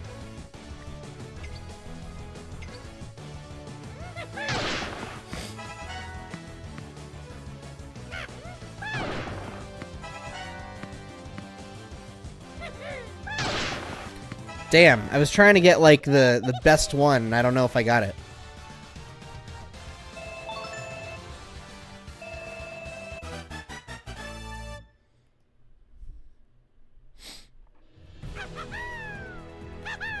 Those are some powerful serves. You might even say that that kind of skill will serve you well. Okay, Ikutsuki, shut the fuck up. Let's move on to the practical test. All you have to do is score 3 points before I do, and you pass. Ready to take the test? Yeah, sure, let's do it.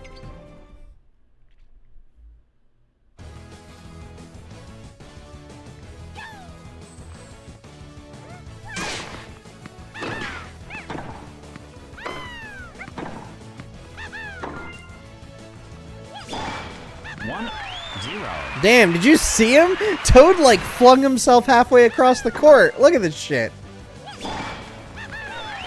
Good God. That was a hell of a dash. He looked like he was trying to take a shot for, like, the Prime Minister or something. 2-0. 2-0.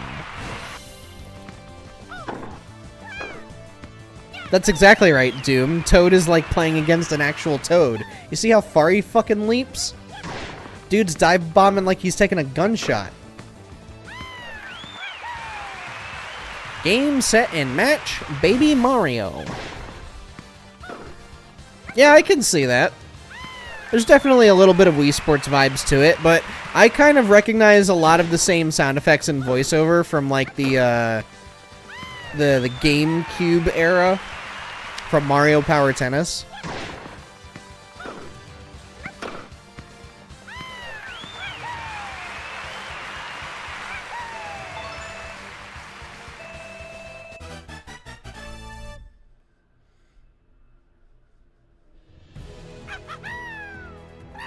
Well done. I didn't expect a baby to be able to play tennis, much less beat me.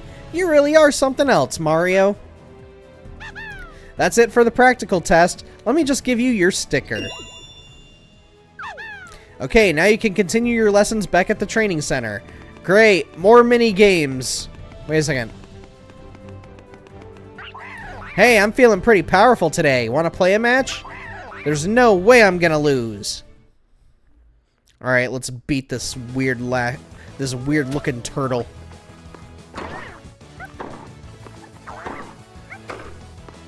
One, 0. Oh, look at that. You're a dumbass.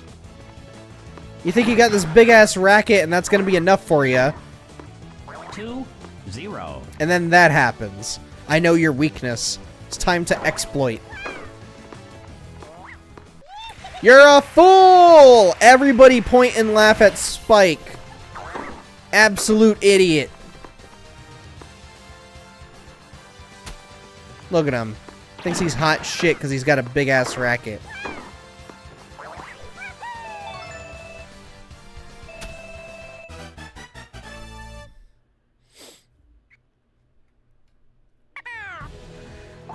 Huh, I guess power isn't enough on its own. Nope. Wanna play again? Hell no. I already beat your ass once. Do you really think I get satisfaction from that level of humiliation? I guess Koopas alongside Toadstools are both citizens of Mushroom Kingdom. Yeah, everybody is. Even Bowser is. Well, maybe not. But the Mushroom Kingdom's not just like Princess Peach's castle. It's kind of like the entire land. Your expression says it all. You passed the practical test. You're learning so fast, but I wouldn't expect anything less from you, Mario. Seeing you play is so amazing that I'm getting all pumped up too. Okay, time to keep learning. Great. Next up, the power top spin. There's a few things you need to work on if you want to perform a power top spin. Things like your lower body. Power up those glutes. You know what he's saying, everybody? He's saying, fatten that ass up. You know what I'm talking about, right? Your butt... See? He even admits to it. Your butt muscles. I never expected that term to be used in a Mario game. Your butt muscles. Your ass cheeks. Anyway, perfect this shot, and you'll be able to put a strong rotation on the ball. That'll make it bounce high and move fast. The hefty Hall training machine will help you really work your glutes. Strong glutes make for powerful shots. Here we go. Here we go, off to the ass clenching machine. Over here. Imagine being outclassed by a literal baby. Toad really sets the bar high. You can do it. Imagine being outclassed by an actual baby who's got like the fattest ass you could possibly imagine too. Like freaking baby, by the end of this, baby Mario's gonna look like a tugboat with a hat on. He's gonna be like, look at this. I could actually use my ass as a tennis racket, and you just see the cheek go, hi-ya! Get the mecha spike to the line in time. Use L to maneuver it into a Bob-omb, then quickly press to really drag it along.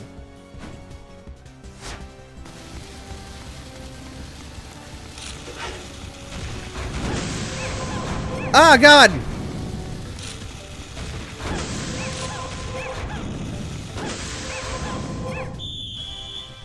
Easy. Diapers must be made of Kevlar to contain all that ass. Behold our newest creation, the Kevlar diaper.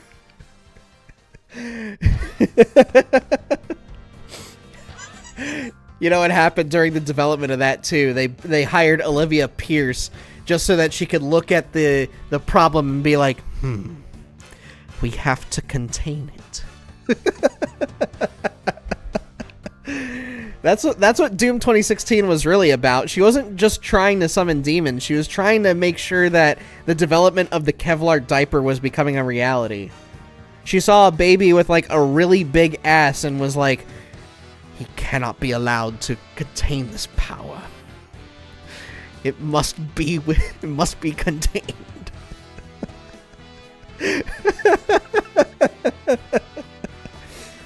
Oh man, if I ever run into Hugo Martin again, I'm gonna be like, I know the lore, dude.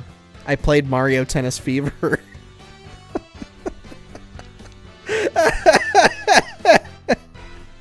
This is so stupid. You have demonstrated ample strength in your ass. Please return to your coach for additional instruction. I knew you could do it. Oh man. He holds too much power. We have to contain it. Move forward with the Kevlar diaper project. Oh man. I know what the power top spin is. Holy shit. Can we stop with the tutorials? Okay, let's go. A stronger version of a top spin shot that has a lot of bounce. It has serious power but is tough to aim at the court edges. Nice shot. Damn, that goes far. My ass is super powerful. Damn it. Hit it and back to the There we go. Very nice. Excellent. Look how far and fast that goes. Really focus. Great shot. 1, 2, 1, 2. Last one. Not bad.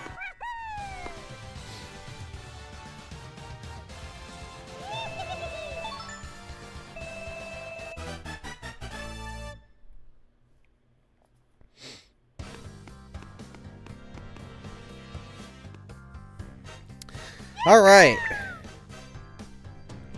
That was great. I could see the strong spin and impressive bounce. Phrasing, Toad. All right, we can move on from power top spin shots. Here's your sticker for completing the assignment. Fucking finally, we just got one more. And with that, there's only one more shot to learn about in the JV class, the power slice. There are a few things you need to work on in order to pull off a power slice shot. I'm talking about speedy footwork and strong back muscles and ass muscles.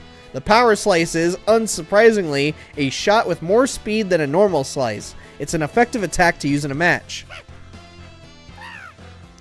You can use the weighted Blitz training machine to practice getting into position and to tone those back muscles. Keep moving.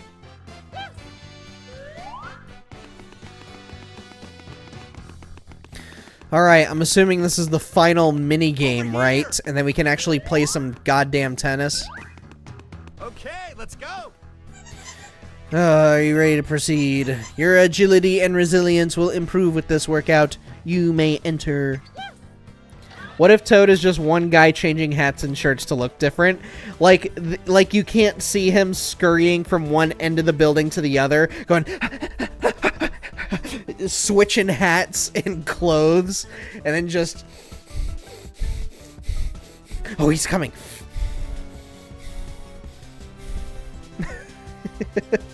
He's trying to give the facade that that there's actually a civilization of toads. Oh man. Raise the box before the ball falls. Press to hold the box to hold the box high and catch the balls as they fall. Catch as many as you can, especially the extra valuable gold ones.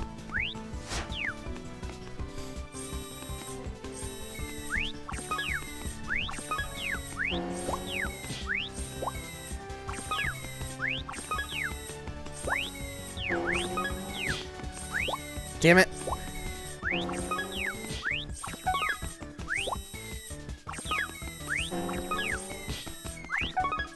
Damn, I actually caught that at the last second.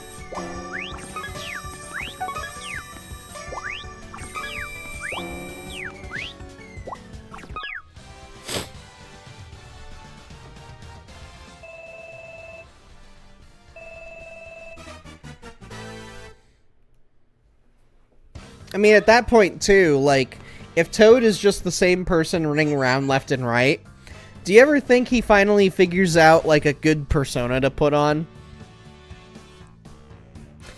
Congratulations, you've cleared the first level. You've improved your agility and endurance. Please return to your coach. Time to head back.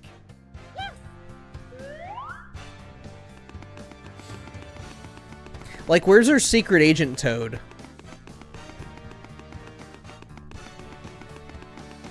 Yeah, so, like, even in this situation, because I'm in the room, he has to use lightning fast ability to trick my perception.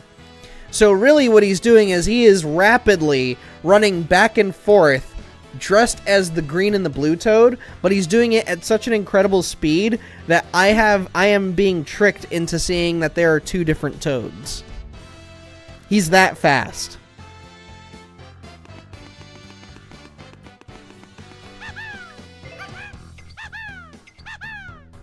The shot moves faster and curves more, but this makes it harder to aim for the edges of the court.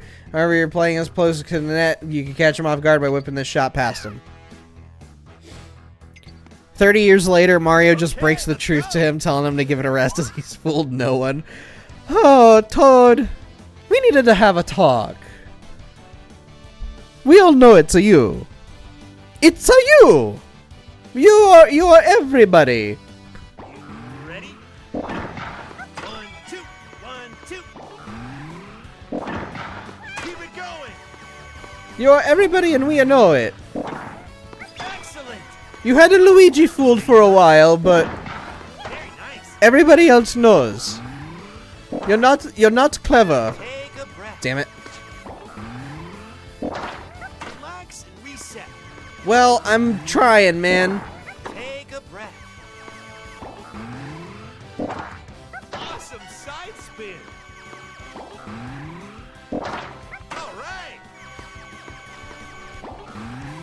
Last one. High We all know that the Luigi is a bit loose in the head. He's a few fries short of a Happy Meal. He's a few shrooms short of a question block. He's a few coins short of a Koopa Bank. Okay, we get it. But you don't have to keep doing this no more. We know. We all know. You've really refined your shots. They're impressively aggressive. With that, we can move on from power slice shots. Here's your sticker. Oh my god, does that mean we can finally start playing some fucking tennis? By the way, you can hit the whatever. I don't care anymore. Let's play some goddamn tennis, please. You're amazing, Mario. I don't think anyone has ever completed the JV class training so quickly. Well, it only took an hour, roughly. Baby Mario, please report to the director's office when you can. Mario has an extra brain in his nose. That's why he's so smart. Good God, that's why it's so fucking huge. Only the Academy staff know you're really Mario. To keep things discreet, call yourself Baby Mario around others, okay? Alright, yeah, whatever. I'll call myself Jesus. I'll call myself the Messiah.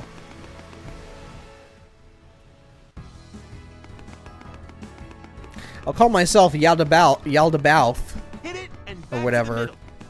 if I want to. The god of control. I've been expecting you, Mario. It sounds like you finished all the JV class assignments. I honestly didn't expect you to master all the shots so quickly. And I definitely thought you'd have less stamina as a baby, but it seems you've still got that Mario drive. I have good news. It sounds like the golden fruit is already helping Princess Daisy. In fact, I hear she is up and moving around. It really is such a relief, isn't it? I'm sure that news motivates you to continue your journey to change back to your normal self. Speaking of, I'm happy to report that you've moved out of the JV class and are now a varsity class student, rank E. Varsity class is all about doubles matches. That means you'll need a partner. You may have heard of him. It's a baby Luigi!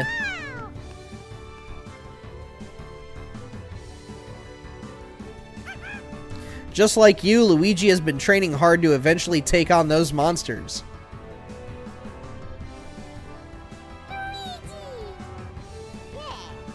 Yeah! He's not quite there yet, though. But you've got his back, right? You two have been partners through thick and thin. Now then, I want you two to work together and graduate from the academy. We have some training machines that will really help you perfect your teamwork. Head on back to the training center. Cool, I accidentally pressed A. Am I nuts, or is Toad referencing Mario's previous adventures to him before he's done so? Or is some Back to the Future salad? Oh yeah, you weren't here earlier. So Mario, Luigi, Wario, and Waluigi all got turned into babies. So it's still in the current time. They just got... Basically, they got turned into babies, which pretty much reverted their age. So they're back to playing like shit when it comes to tennis. And that's why we've been having to do like all this training and shit. Also, I'm trying to straighten my hat. It looks a bit crooked in the thing. I'm confident the two of you can take on whatever comes your way. Yeah.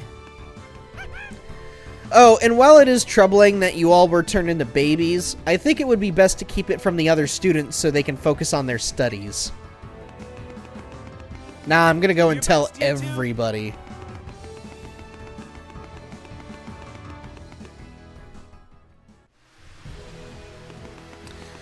Alright, back to the fucking training center. Oh my god. Ha! They were yelling for you earlier, weren't they? Looks like you and Luigi are working real hard.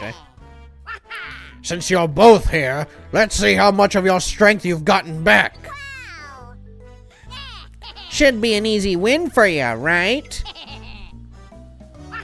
Let's head to the court and see who's stronger. Spoilers, it's us!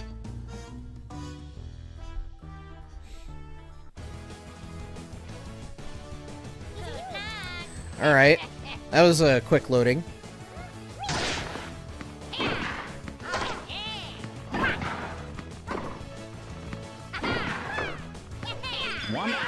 Damn, how did that trip you guys up?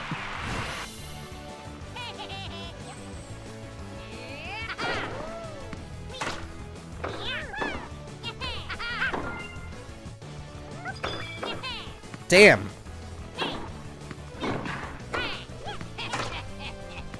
Two, zero.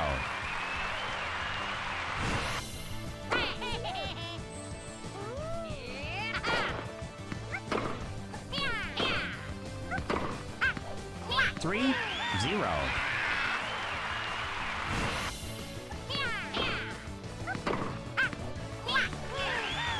Seeing baby Waluigi is confirmation I will have nightmares tonight.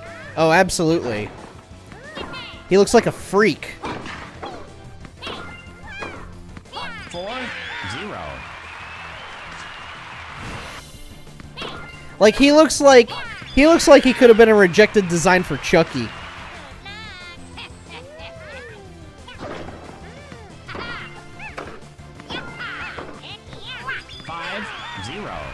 This does not follow the rules of tennis at all. That first shot was out of bounds. I'm pretty sure it's different rules for doubles.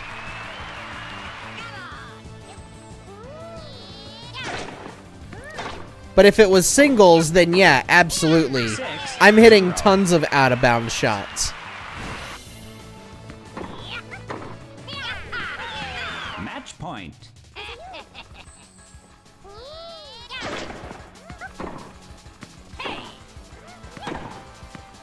Game, set, and Wow, match. dude, that's you just let that go right by you. That's crazy.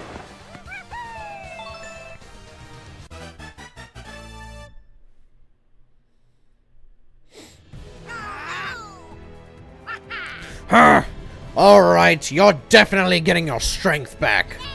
I can't stand losing to these two, even if we are babies right now. Better enjoy this win while you can. We're gonna catch up to you soon.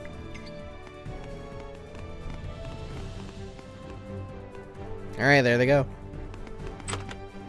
I got an itch like right on the back of my head here. I see you're officially part of the varsity class. Congratulations! It's time to start practicing for doubles matches, and you'll be paired up with Luigi. The scorekeeper just doesn't care as refereeing babies is his new low. He's just so depressed. He's sitting in his chair and he's like,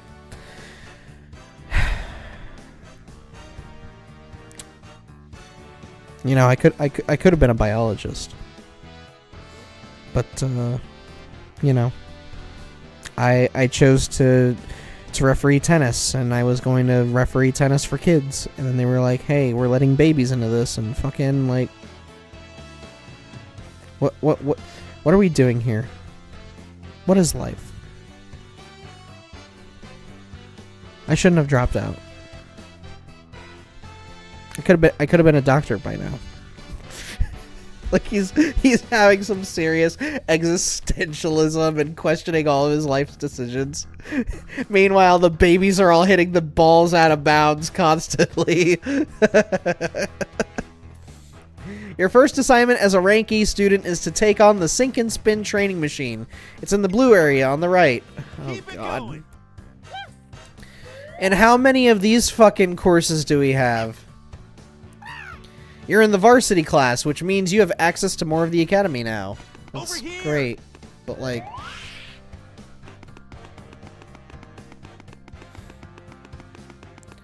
Alright, well there's this one.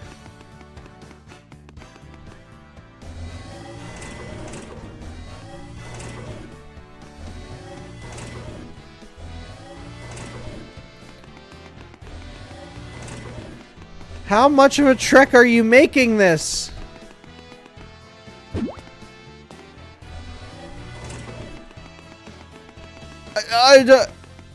Okay. You ready?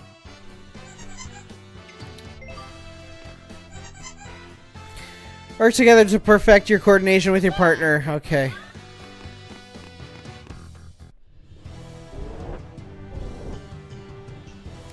Practice your positioning. Tilt L to move up, down, left, and right. Once you're ready, press to hit back the balls and score points. Luigi will hit balls back automatically. Okay.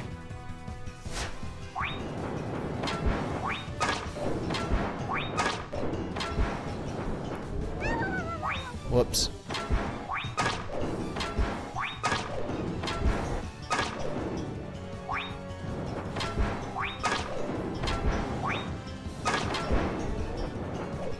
Whoops.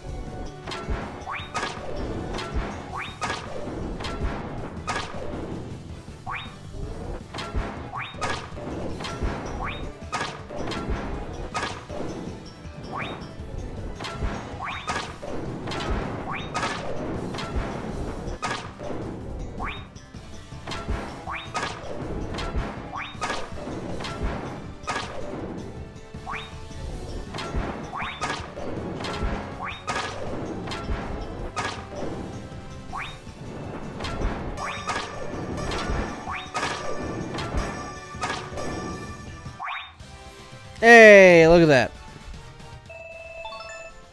I'm pretty sure I only missed the 2 shots.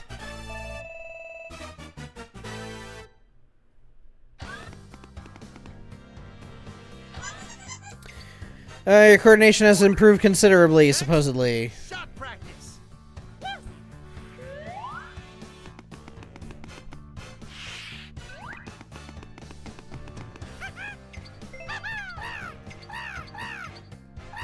I'm sorry, I'm just gonna skip through dialogue, man. Like, Okay, fucking... let's go.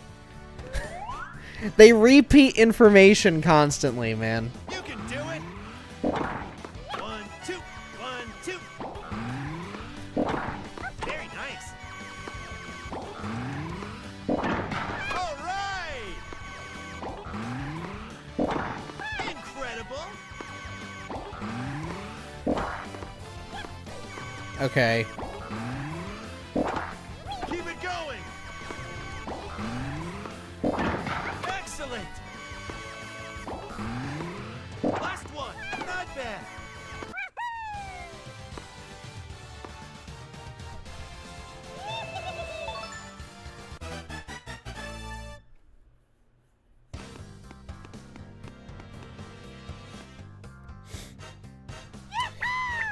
Yeah, yay! I frickin' did it. You've got the hang of the lob shot, and it seems like you've got a good sense for how important your opponent's positioning is. That was a whole lot of lobs. Good work. Here's a sticker. Oh my lord. You're in the varsity class and still doing great. It's time you and I played a match. I wonder how you and Luigi will fare against yours truly. You'll finish this assignment if you can score 3 points before I do. Ready? What if the reason Luigi gets so tall is because Mario constantly gave him wedgies as a baby? Could you imagine? Mario's an absolute bully throughout all of their babyhood.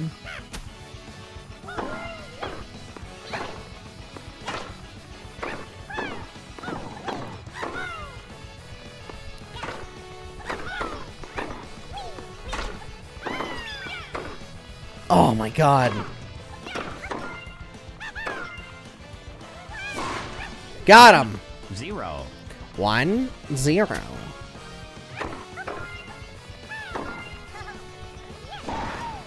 2-0.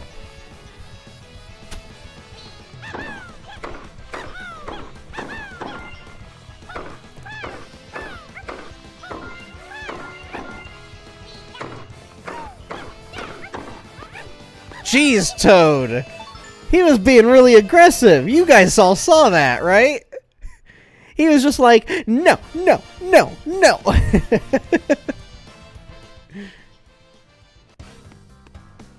My god. There were a couple times where it looked like we were about to experience Pong on crack. I can clearly see all of your practice has paid off, you two. Congratulations. Here's your sticker. Your tennis skills are improving rapidly, but varsity class training isn't all about practical skills. You also need to exercise your brain. Every tennis pro needs a good grasp of general tennis trivia. If you visit the study room on the second floor of the main building, you'll find a coach there who will test your knowledge. Your next assignment is to pass their quiz. Please head over to the second floor of the main building and take the quiz from the coach waiting there. Alright.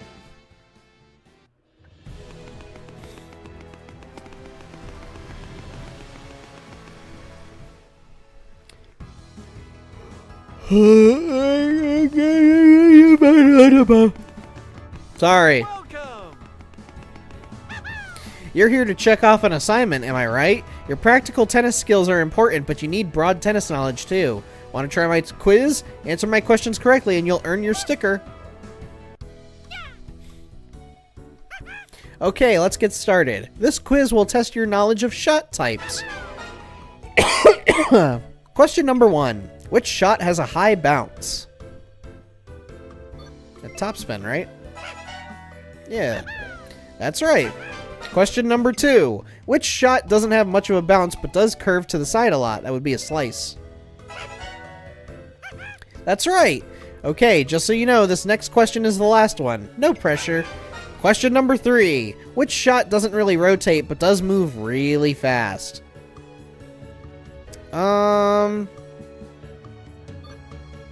It'd have to be a flat or a power shot, right? I'm gonna say a power shot. Ah, damn it! That's incorrect. Kinda a letdown. That was the last question, too. You're so close. You've practiced this shot in your lessons, you know. If you're stumped, you should ask some of the folks in the cafeteria. Nah, it's gotta be the flat, then.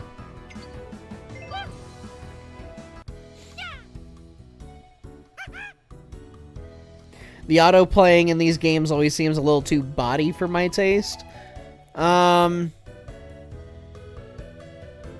I mean, that's what I was talking about earlier with the RPG mechanics. It's like, I'm still in the tutorial for this, and yet I'm level 17? Like, it kind of confuses me as to why they structured it like this. Okay, let's get started. This quest will test your knowledge of shot time, which has a high bounce. That would be the top spin. Which shot doesn't have... Uh-oh. Okay. Flat.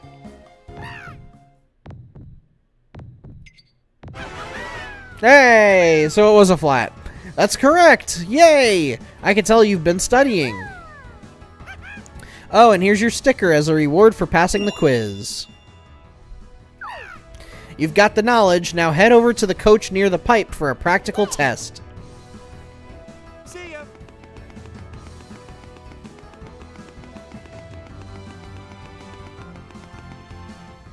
Level 99 God before even leaving the academy. That's exactly what it feels like, man. Like, they have these RPG mechanics, but they're not exactly letting me off the leash to kind of do what I probably should be doing. You know? It's like, why make it a little RPG adventure if I'm going to be forced into nothing but tutorials for the entirety of the campaign? It just doesn't make any sense. Welcome, you two. You passed the quiz, so it's time for a practical test. Sorry, I'm adjusting myself here. I gotta say, I'm really moved by your drive to improve your game. With that in mind, I want to teach you about a special shot before we dive into the test. It's called a star shot. It's a powerful shot where you hit a high ball really hard. Ready for us to start the lesson on star shots? Hand holding is for baby... Wait. I'm pretty sure that's what they were getting at. I'm going to be long playing this game over the weekend, though, so this will be up on LPA sometime within the next week or so. A star shot is when you use as much force as you can to hit a ball that triggered a star point.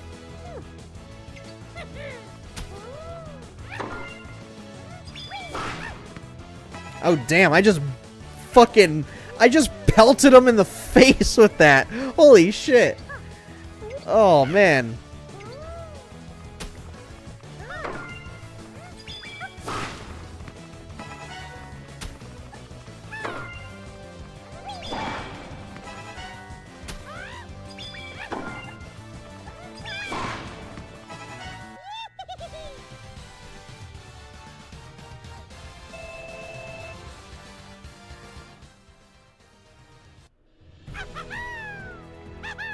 Amazing star shots! You're getting so much stronger! Okay, with that done, let's move on to the practical test. It's easy. We'll play a match, and if you score 3 points before I do, you pass. Ready to get started? Yeah, sure.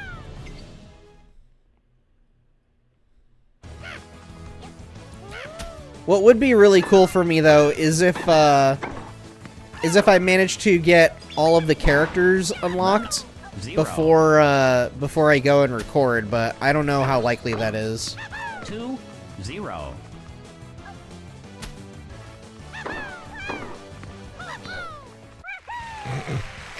This is so fucking easy, man. Come on.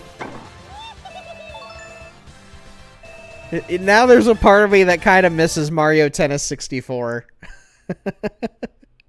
It was so much harder, but at least, like, I had to focus. This is just like, man. Well done. You've both gotten stronger.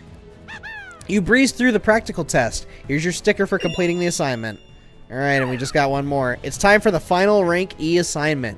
To increase your rank, you'll need to come out on top in a rank up match against other Rank E students. If you want to compete, just present your player card to the machine by the pipe. They should add health bars. There are health bars to this. It's just I haven't really had an opportunity to really pelt people with shit.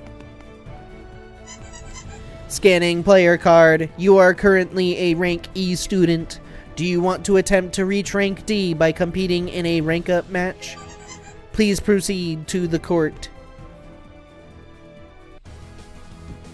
The match is Excuse me. started. Let's see how it plays out. Oh, I'm going up against Koopa and Goomba.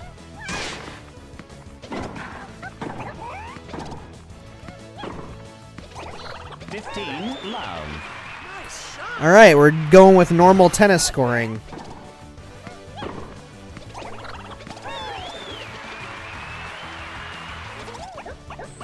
Keep it going. Get it, Luigi. What are you doing? Nice angle. Oh, an easy one. 30 love. Well done. Way too easy. I knew you could do They it. aren't super coordinated. Give it your best shot. 40 love. Great. Back-to-back points. Game point. Keep it Game going. point. Wow, perfect. Game server. I didn't even have to do anything for that one. The whole time.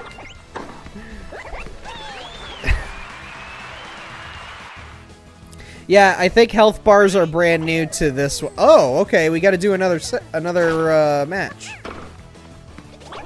Love 15. A return ace. Way to read the opponent. Yeah, I think health bars are brand new for this one. I could be wrong though. I wouldn't be surprised if they were introduced in Ultra Smash or even Mario Tennis Aces. Oh, an easy one.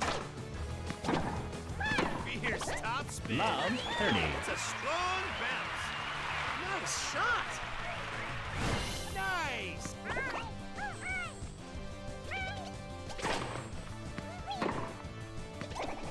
Love 40. Brother, Powerful return. brother, this is so comically easy. It's actually kind of painful. Match point. Come on. Be the match point. I'm even doing only top spins, man.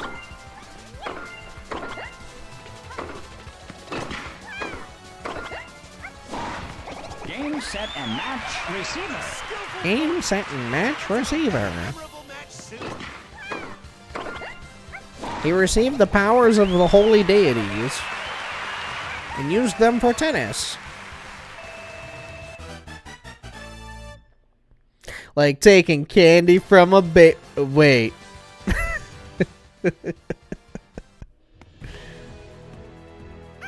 What an amazing match. You two are as strong as ever. Here's your sticker for completing the assignment.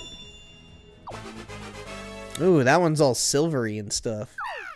Congratulations on your rank increase. Now that you've reached rank D, there are new lessons waiting for you at the training... God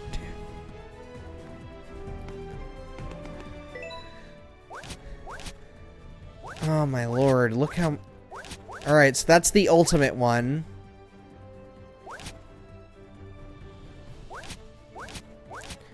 So we're at rank D now, so there's 5 challenges here, then 5 challenges here, then 4 here, and then the final one here. Tell you guys what, I don't want to subject you all to this tutorial for another hour and a half, so I'm going to go ahead, and I'm going to return to main menu, and we're actually going to play some fucking tennis. I gave the campaign roughly 80 minutes, okay? I don't want to subject you guys to it anymore. Like it kind of sucks. I'm not going to lie. Kind of sucks. We at least unlocked a new court, Academy Court Mushroom. Springy Mushroom gives the ball an erratic bounce. Counter the bounce with flat shots. Cool. Now that you're rank S and a grand champion of tennis, there's more lessons for you. Exactly. Sandy terrain, not good for speed or bounce. Concentrate on top. Okay. We got an ice court as well. Mini mushroom racket. Scatters mini mushrooms where the ball bounces that shrink any players who touch them. Fireflower racket, when active, creates fireballs each time the player hits the ball. Cool. Let's do a tournament. We'll do the singles tournament. And it seems I unlocked nobody from my time doing adventure. That's a shame. But I can unlock Baby Mario, Baby Peach, and Baby Wario just by doing the single stuff. I don't want to do doubles. I'm saving that for playing the game with my roommate this weekend. So, clear Piranha Plant challenge and score challenges. Oh, you know what? I want to be the Piranha Plant, actually. No, wait. Actually, let's do the Trial Towers. Overcome trials and aim for the top of the towers. Clear floor 10 before failing 3 times. A second player can join you as a shadow character. Press or P on the tower selection screen to add P2. Okay. Oh. So it's Mortal Kombat 9 all over again. Alright. Alright. Be the first to 5 points. Light up your opponent with a fever shot counter.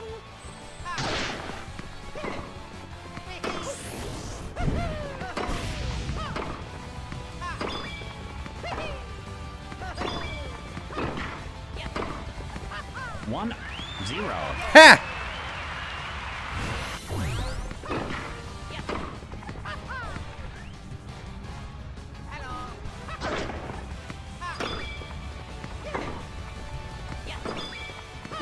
Damn, about time the fire goes away. 2, 0.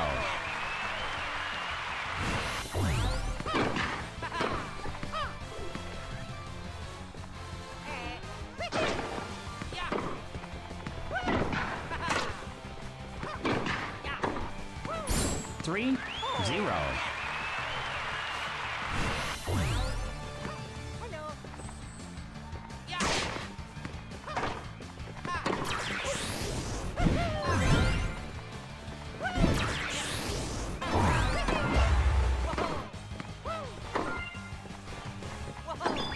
Four, 0.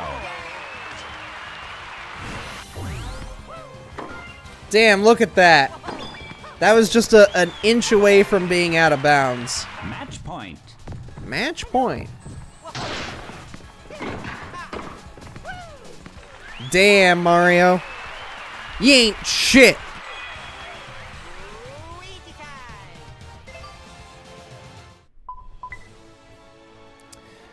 Oh, Diddy Kong versus Donkey Kong. Play a tennis match with banana peels at your feet. Please, or peels drop after every fever shot counter. Damn. Be the first to 5 points. Tornadoes will blow away banana peels. No!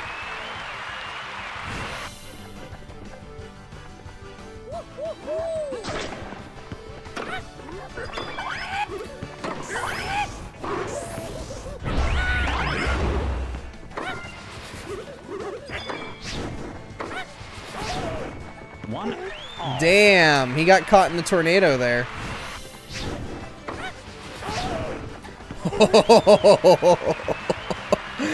That is so cheap.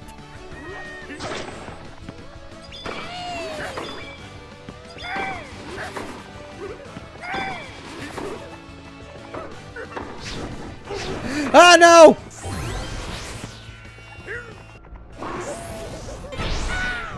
Two, one. See, now this is tennis.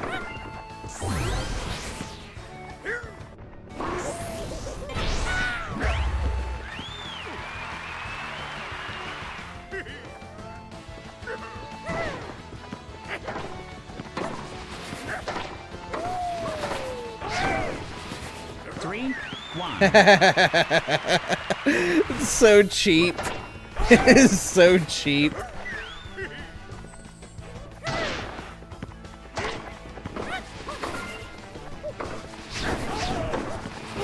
Four, one. Damn, dude.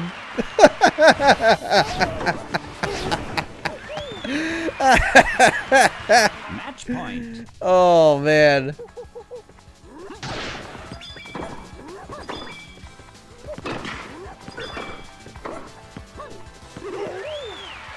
Game, set, and match, Diddy Kong. They should have added the loser crying and being consoled by another character. That's just being way too harsh. Oh, man. Chili co-op ring shot. Play co-op ring shot on an icy court. Aim for rings while sliding around on the ground. Cool.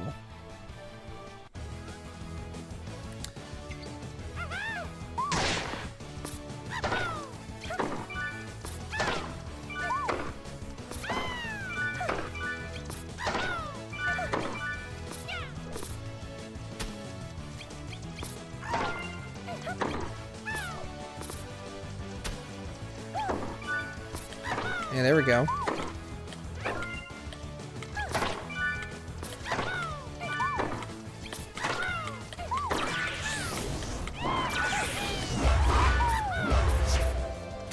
Trigger bonus time? Hey, there we go.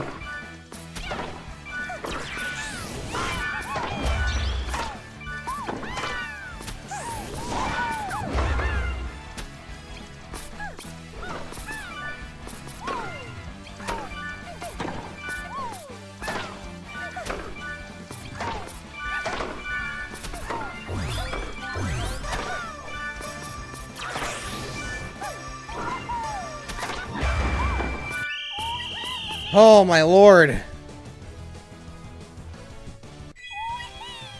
I was about to say, why is Toad cheering? Did I lose? I exceeded the score. One multi-ball too many. Play a doubles multi-ball match. You can leap to previously unreachable balls with the effect of the Golden Dash racket. And guess who I get to play as? Be the first to 5 points. You can reach distant balls with the Golden Dash racket. Man, look at Waluigi. He can moonwalk back and forth. Yeah. And Billie Jean's not my lover. She's just some girl who says I am the one. But the kid's not my son. Hey, hey, hey,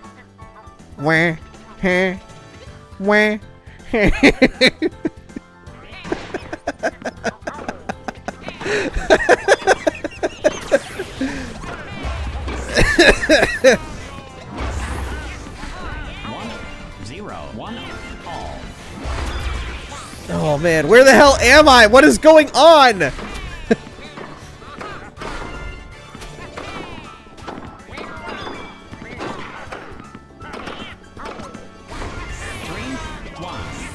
Yeah! 4, 2. Ah, shit! 3. 4. Oh my god. Good god, what is happening? My thoughts exactly. Holy shit. I just kept hearing the guy going 1, 0, 1, all, 2, 1, 3, 1, 3, 2. Like, fucking, I didn't know whose score was what. Holy shit. Oh, man. This isn't tennis, it's button mashing and hope. That's exactly what it was. My god. I think Waluigi Jackson pulled through with us. Pulled through for us. Billie Jean's not my way. Play a 1 versus 2 tennis match wielding the Shadow Racket. Use your racket to give yourself a doubles partner. Cool. Let's fucking do it!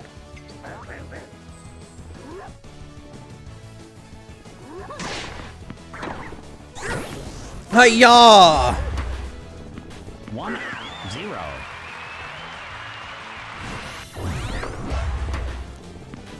Donkey Kong has discovered the power of the Dark Gods.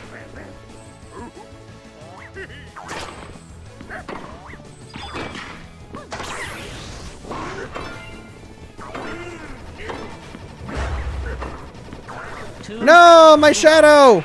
Why is he blinking in and out of existence? I don't like that. Is he secretly Super Sans?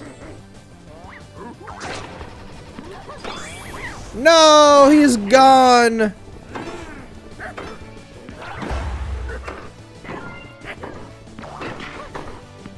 Three. Damn, how did I get away with that?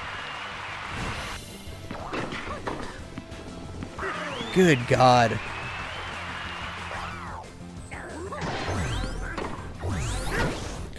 Hiya! 4-0. Match point.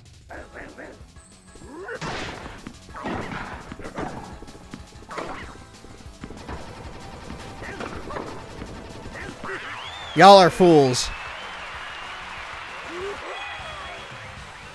Alright, halfway through with the tower. Play a Piranha Plant challenge as Koopa Paratroopa and use those fast-charging lobs to your advantage.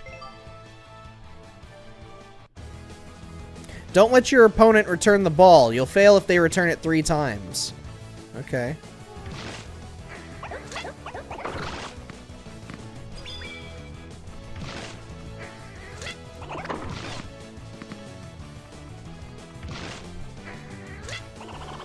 Ah, shit! Okay, so I just have to hit it opposite to where she's at.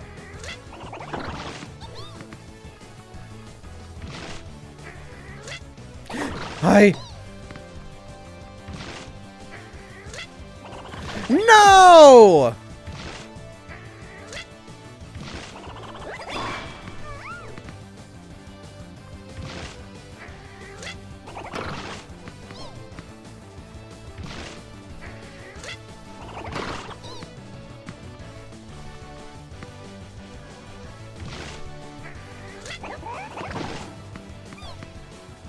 Come on, one more.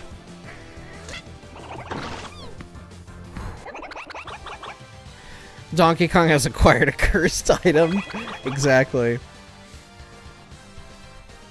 He found an unholy gem, uttered some magical words that he didn't even think were magical words. They just sounded like gorilla noises. He just went and then he summoned a dark god that looked exactly like him. Play a tennis match where all players wield swerve rackets. Keep an eye on the ball's curving trajectory. Oh, okay. Oh god, I don't like the looks of this.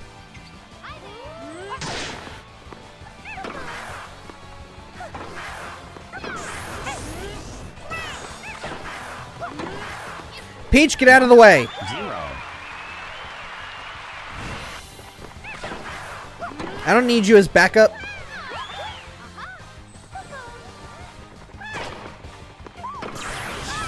I have taught Yoshi the power of wave dashing.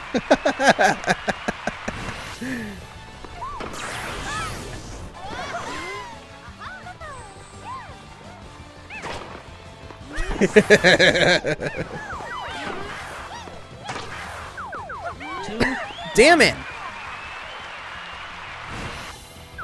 I hate this.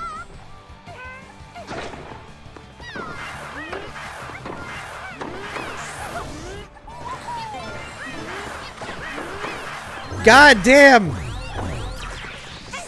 Hiya! No! Wah!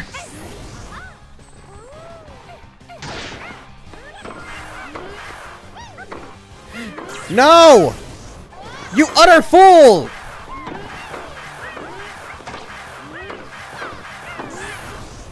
Stop it! Quit hitting the ball, damn it! I'm trying to whoop your asses!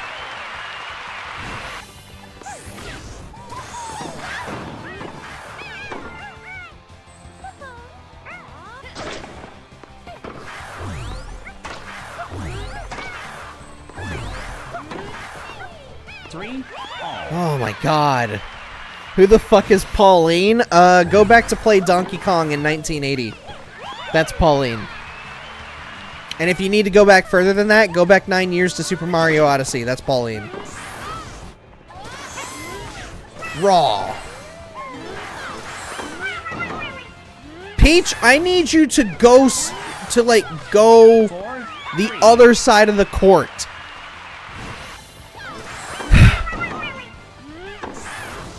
Match point.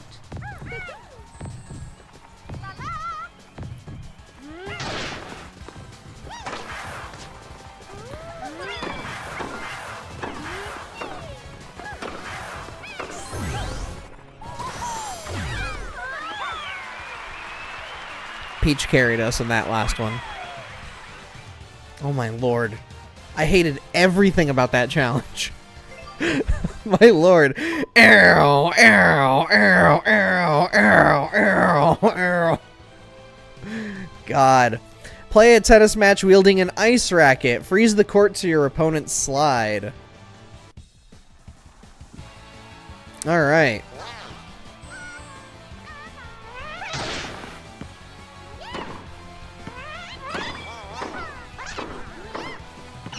Ah, God! You bitch! Hitting me right in the face like that. Look at this! That little shit.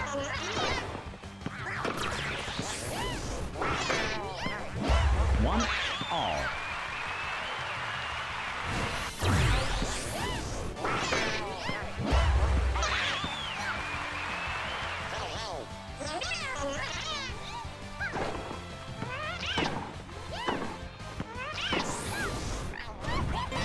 Piranha Plant, all due respect, I need you to stay on your side of the court, buddy. You asses. 2, 1. Yeah, that's what you get. That's what you get.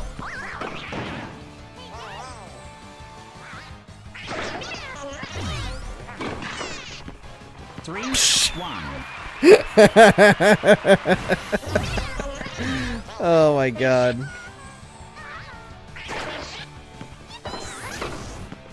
4, 1. It's so cheap.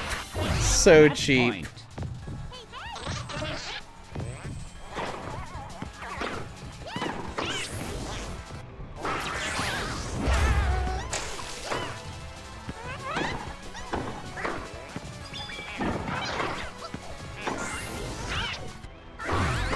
Get a Piranha Plant! 4, 2. Match point. Match point.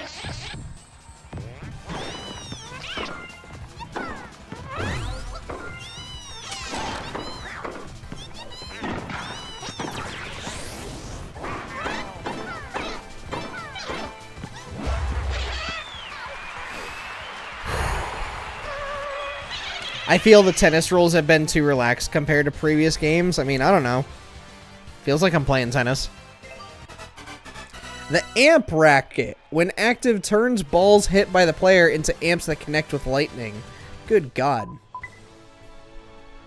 Play a return challenge against Bowser Jr., whose curving topspin shots catch opponents off guard. I gotta make 15 returns? Good Lord.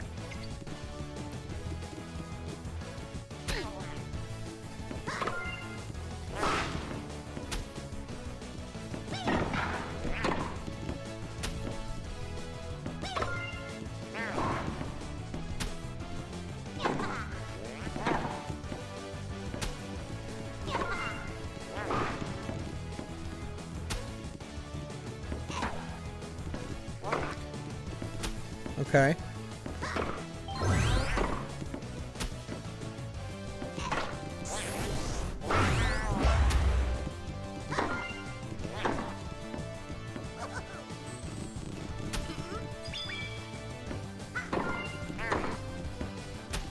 Five more, come on. 4 more. 3 more. 2. 1 more. Uno más. Uno más. Ya, uno más. Here's the other thing too, is like the Mario sports games, none of them are supposed to be like super realistic or simmy, you know? They are supposed to be arcadey sports games. Play a tennis match as 3 babies working together to take down that big meanie Bowser. Alright, wait for opening, then strike with that volley.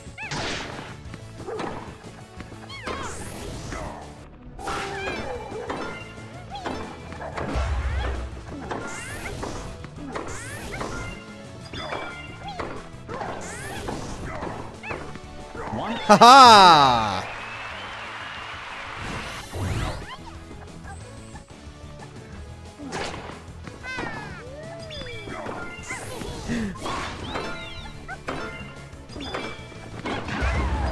Ah, God!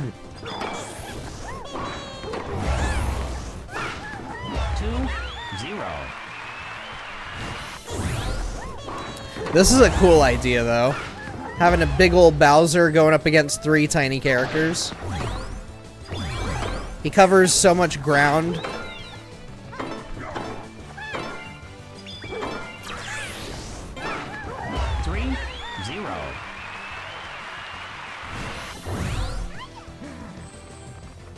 I'm having a lot more fun with this than whatever the fuck that story mode's supposed to be.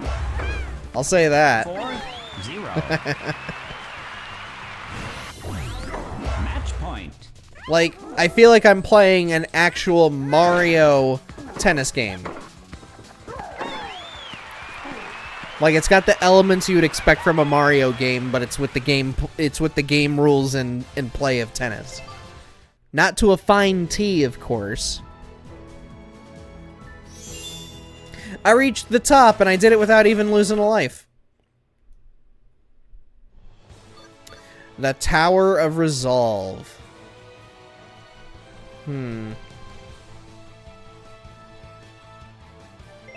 Let's see what this one is. Okay, so it's another set of 10. Play a tennis match against an opponent who has a swerve racket. Even full power shots will have a curve to them. The story at least justifies the baby characters, not like MK8 where we got 5 baby characters. I mean, for me, I don't care much about having justification for them. To me, more characters is more characters. I'm all for the more the merrier. Of course, there's a bit of an exception when it comes to Smash Brothers, and it's like, look, we don't need any more Fire Emblem characters. We don't need any more Sword characters, okay? I don't need this to be Super Sword Brothers. Be the first 5 points. Pay attention to the ball's path. There could be an extra curve.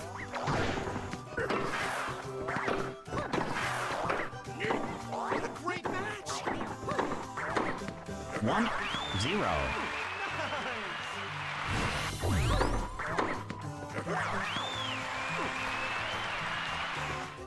All right. Bring it.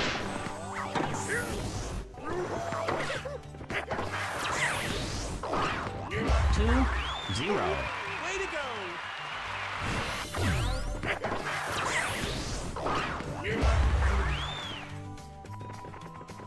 Come on.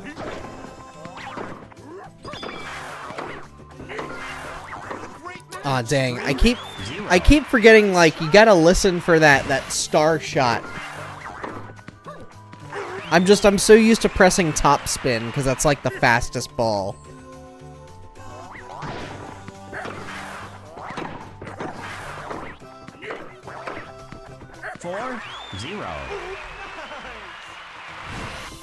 Match point. Match point. Is this the end?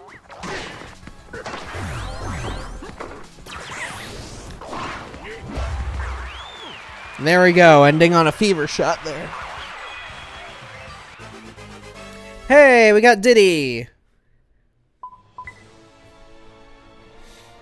Oh, I'm playing as Dry Bowser? Play a tennis match where both players wield fire bar rackets. Watch out, if you touch a fire bar, you'll catch fire. No shit.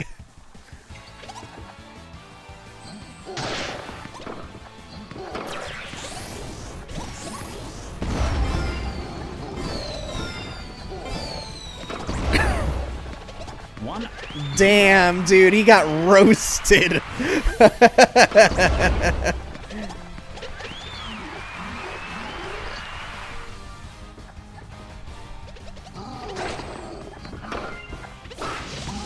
Damn, that was a really good shot, Goomba. I'll admit it.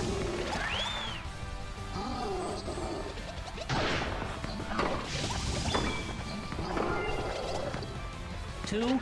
He's trying so hard to stay away from that side of the court.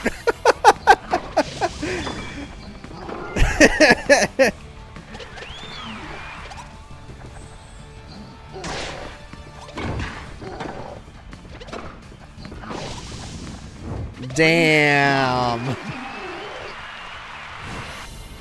I gotta see that again. So he rallies back, he walks into the fire.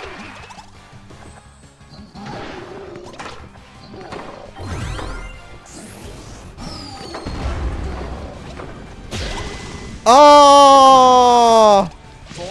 Damn, dude. So that's what happens when you lose HP. Look at this. Oh, never mind. It didn't catch it in the replay, but...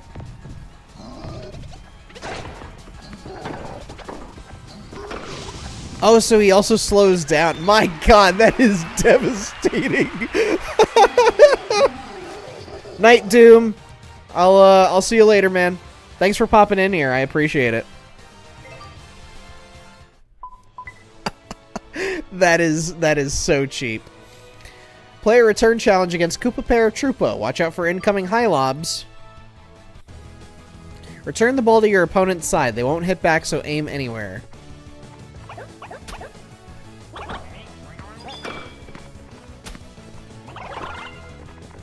Ah, damn it.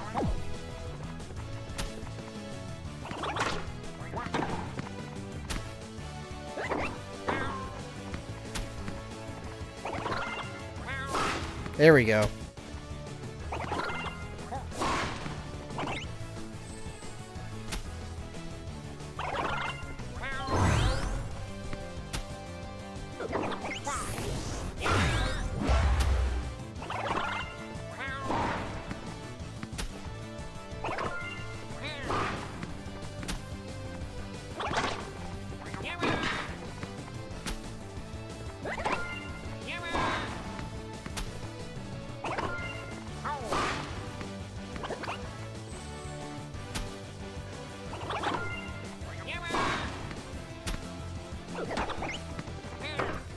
Oh man, I almost missed that one. And on a shot, a fever shot. There we go.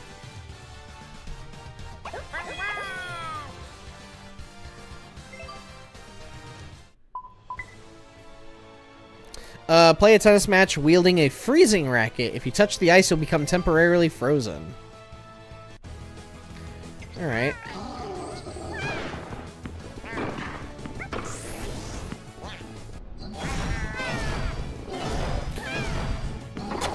Oh!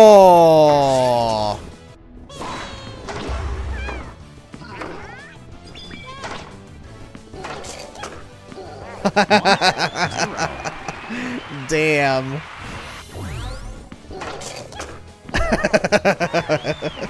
The way he just suddenly froze like that. Holy shit.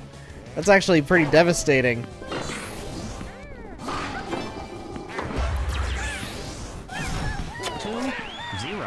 Alright, not exactly the best place to hit that, but it at least covers a good chunk of that half over there. Damn it, that is entirely on me.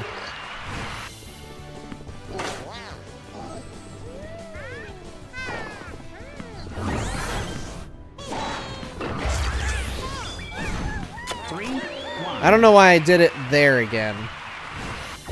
I gotta do a better job at like trying to aim for the center of the court. That way it keeps them off.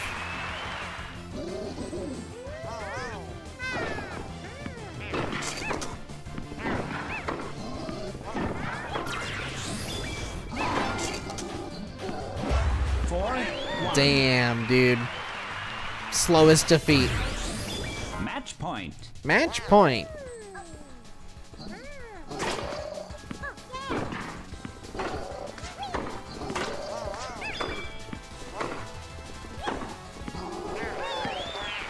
Come on, man. You didn't even have ice on your court this time.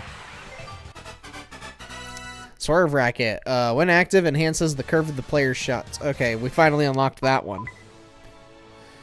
Luma versus Luma. Play co-op ring shot with an invisible Luma. Balls returned to your side of the court become invisible, so aim carefully. Shit, I don't like the sound of this.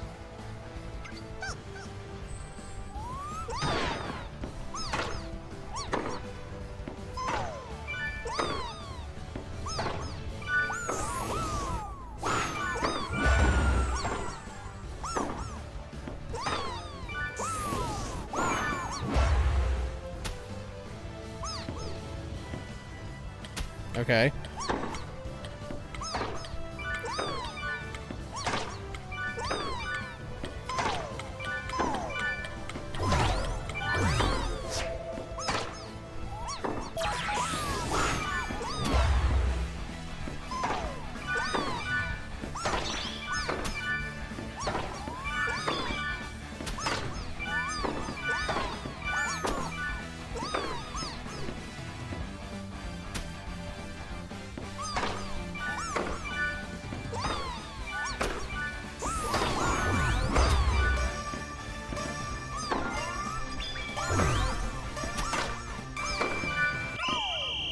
Hey! Did really well that time. The first ring shot challenge, I felt like I was kind of scrambling a little bit. Play a tennis match with a team of small bloopers. Use your numbers advantage to make up for bloopers' short reach. Oh my god.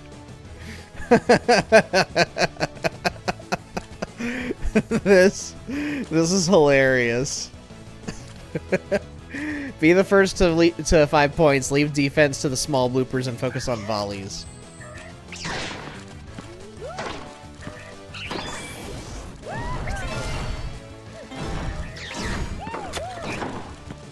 One, zero.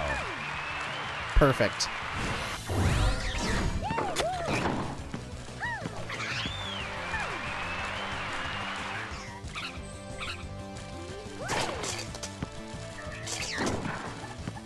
Two, zero. Damn, dude. She didn't even have a shot. She just... Okay, actually she did have a shot. She just let that one go for some reason.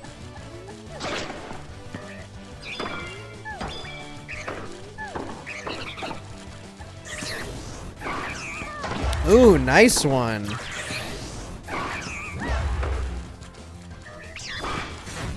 Three, zero.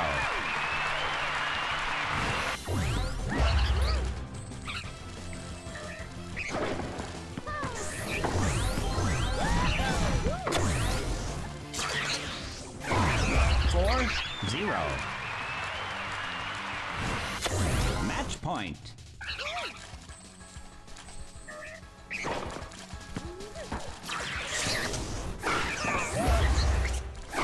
Get him, blooper!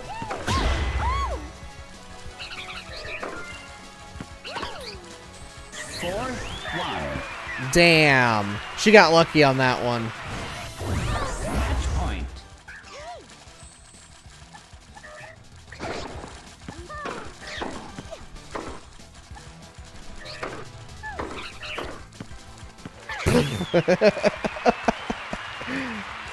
Feels so cheap.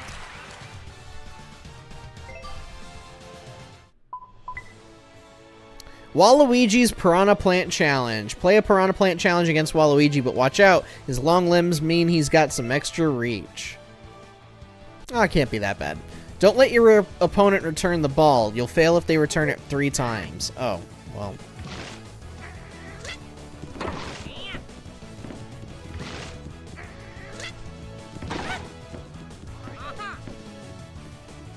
Okay.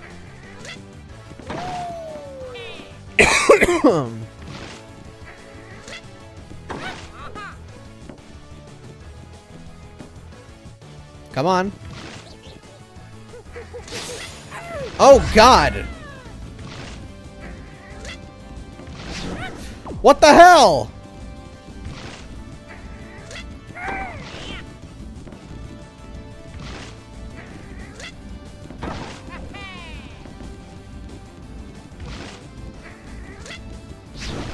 No! Oh my god, man.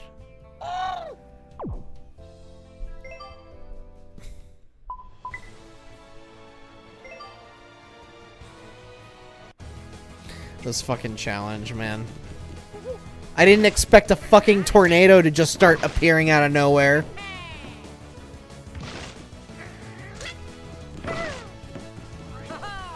I also didn't expect a piranha plant to launch a ball at like Mach 10.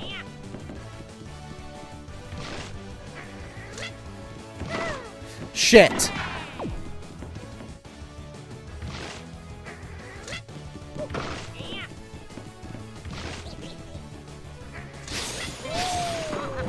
Damn it. Oh, I see. I see.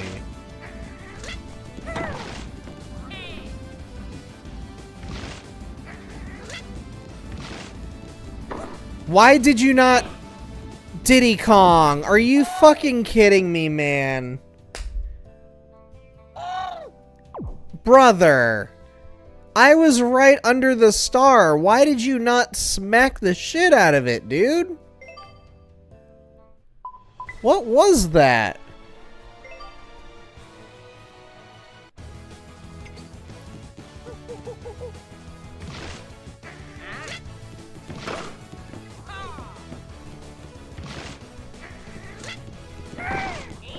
Oh man, that was a close one.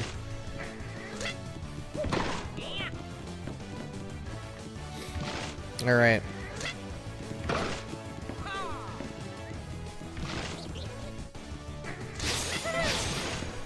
There we go.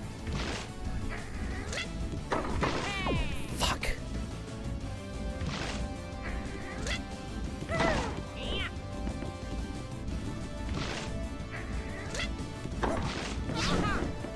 Oh man. All right, two more. Damn, I almost hit that too, Waluigi as well. All right.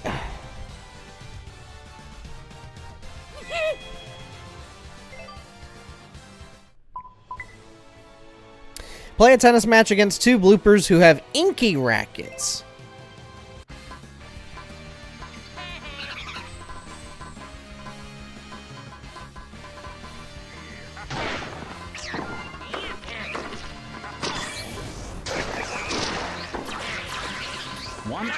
Oh, what the hell, man? That didn't waste my fever shot, did it? Because me and Waluigi were scrambling for that. Nah, it didn't.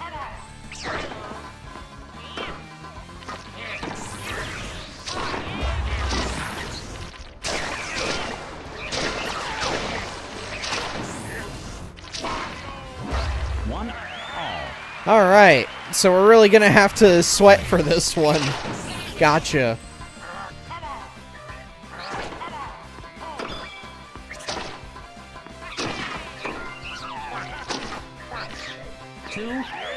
Okay, good. Good shit.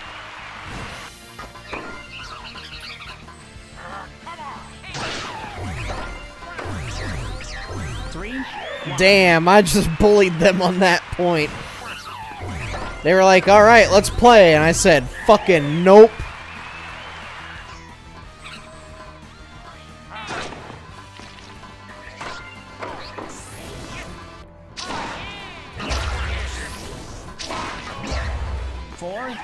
There we go. Match point. Match point.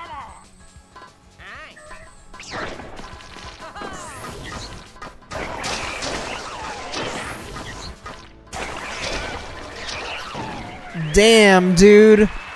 They chose violence and they paid the price.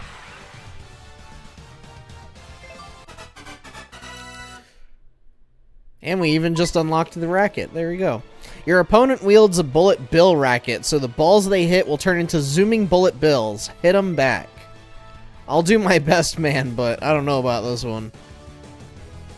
Okay, so I just have to return. Okay.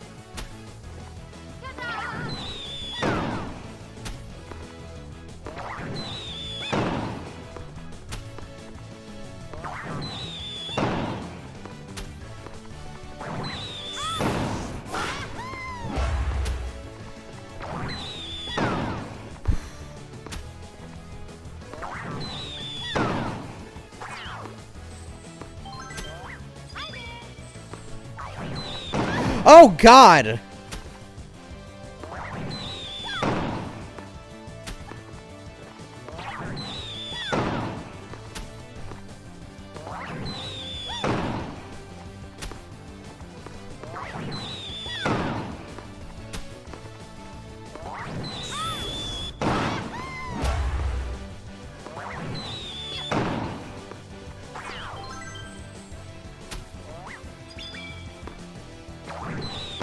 Good lord, man.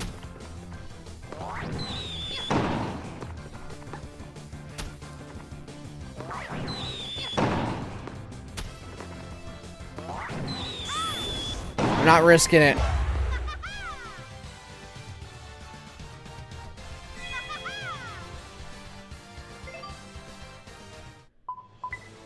Alright, here we go. Final boss. Petey Piranha! Play a tennis match on the forest court. Hey, Petey Piranha and the Piranha Plants are working together. Be the first to 5 points. Don't let the Piranha Plants chomp the ball.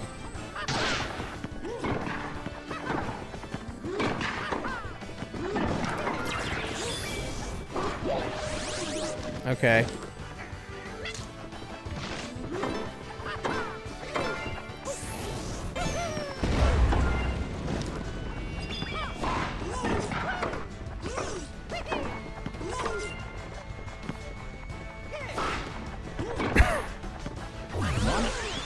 Oh, come on, man.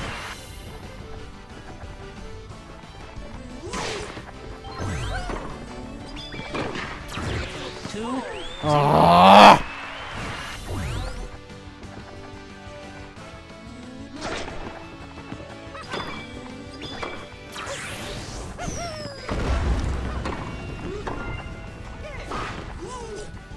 Hey, there we go. I'm on the board. On the board.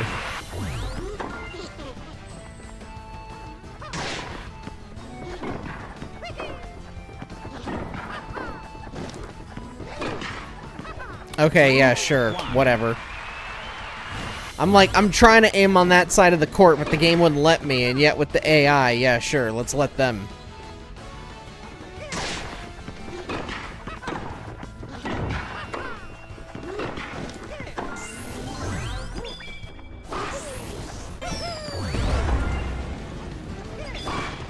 There we go. 3, 2.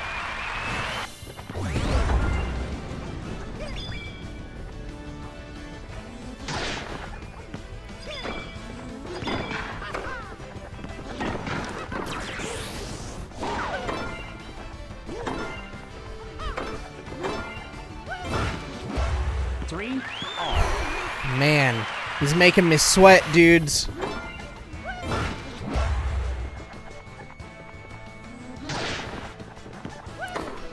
Mario, I don't know why you were going all the way over there.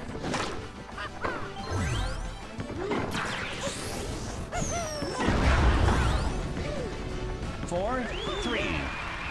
Alright, come on, man.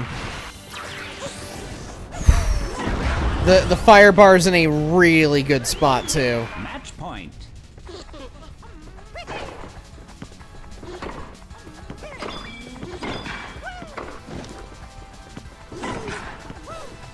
Fuck! Are we doing advantage and okay, we're not? Okay.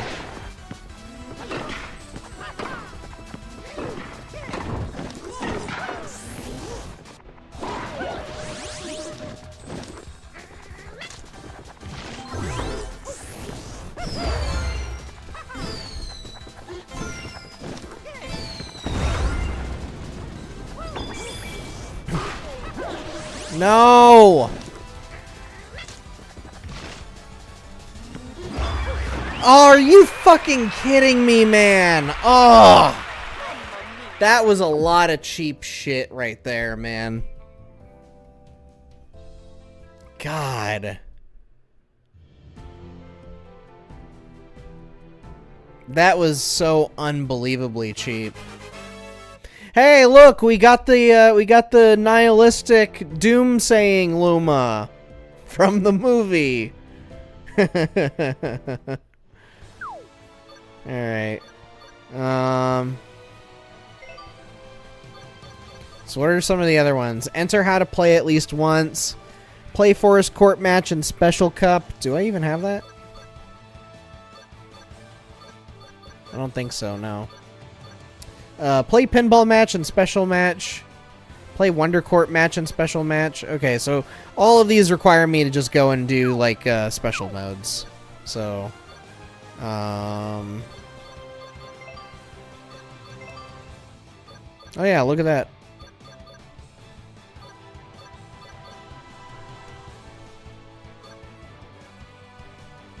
And there's the pinball one, there's the Racket Factory one. That's cool. Wait, what are these? Score challenges? Oh, we don't gotta do this. You know what? I think we've pretty much seen all that we need to see with this game.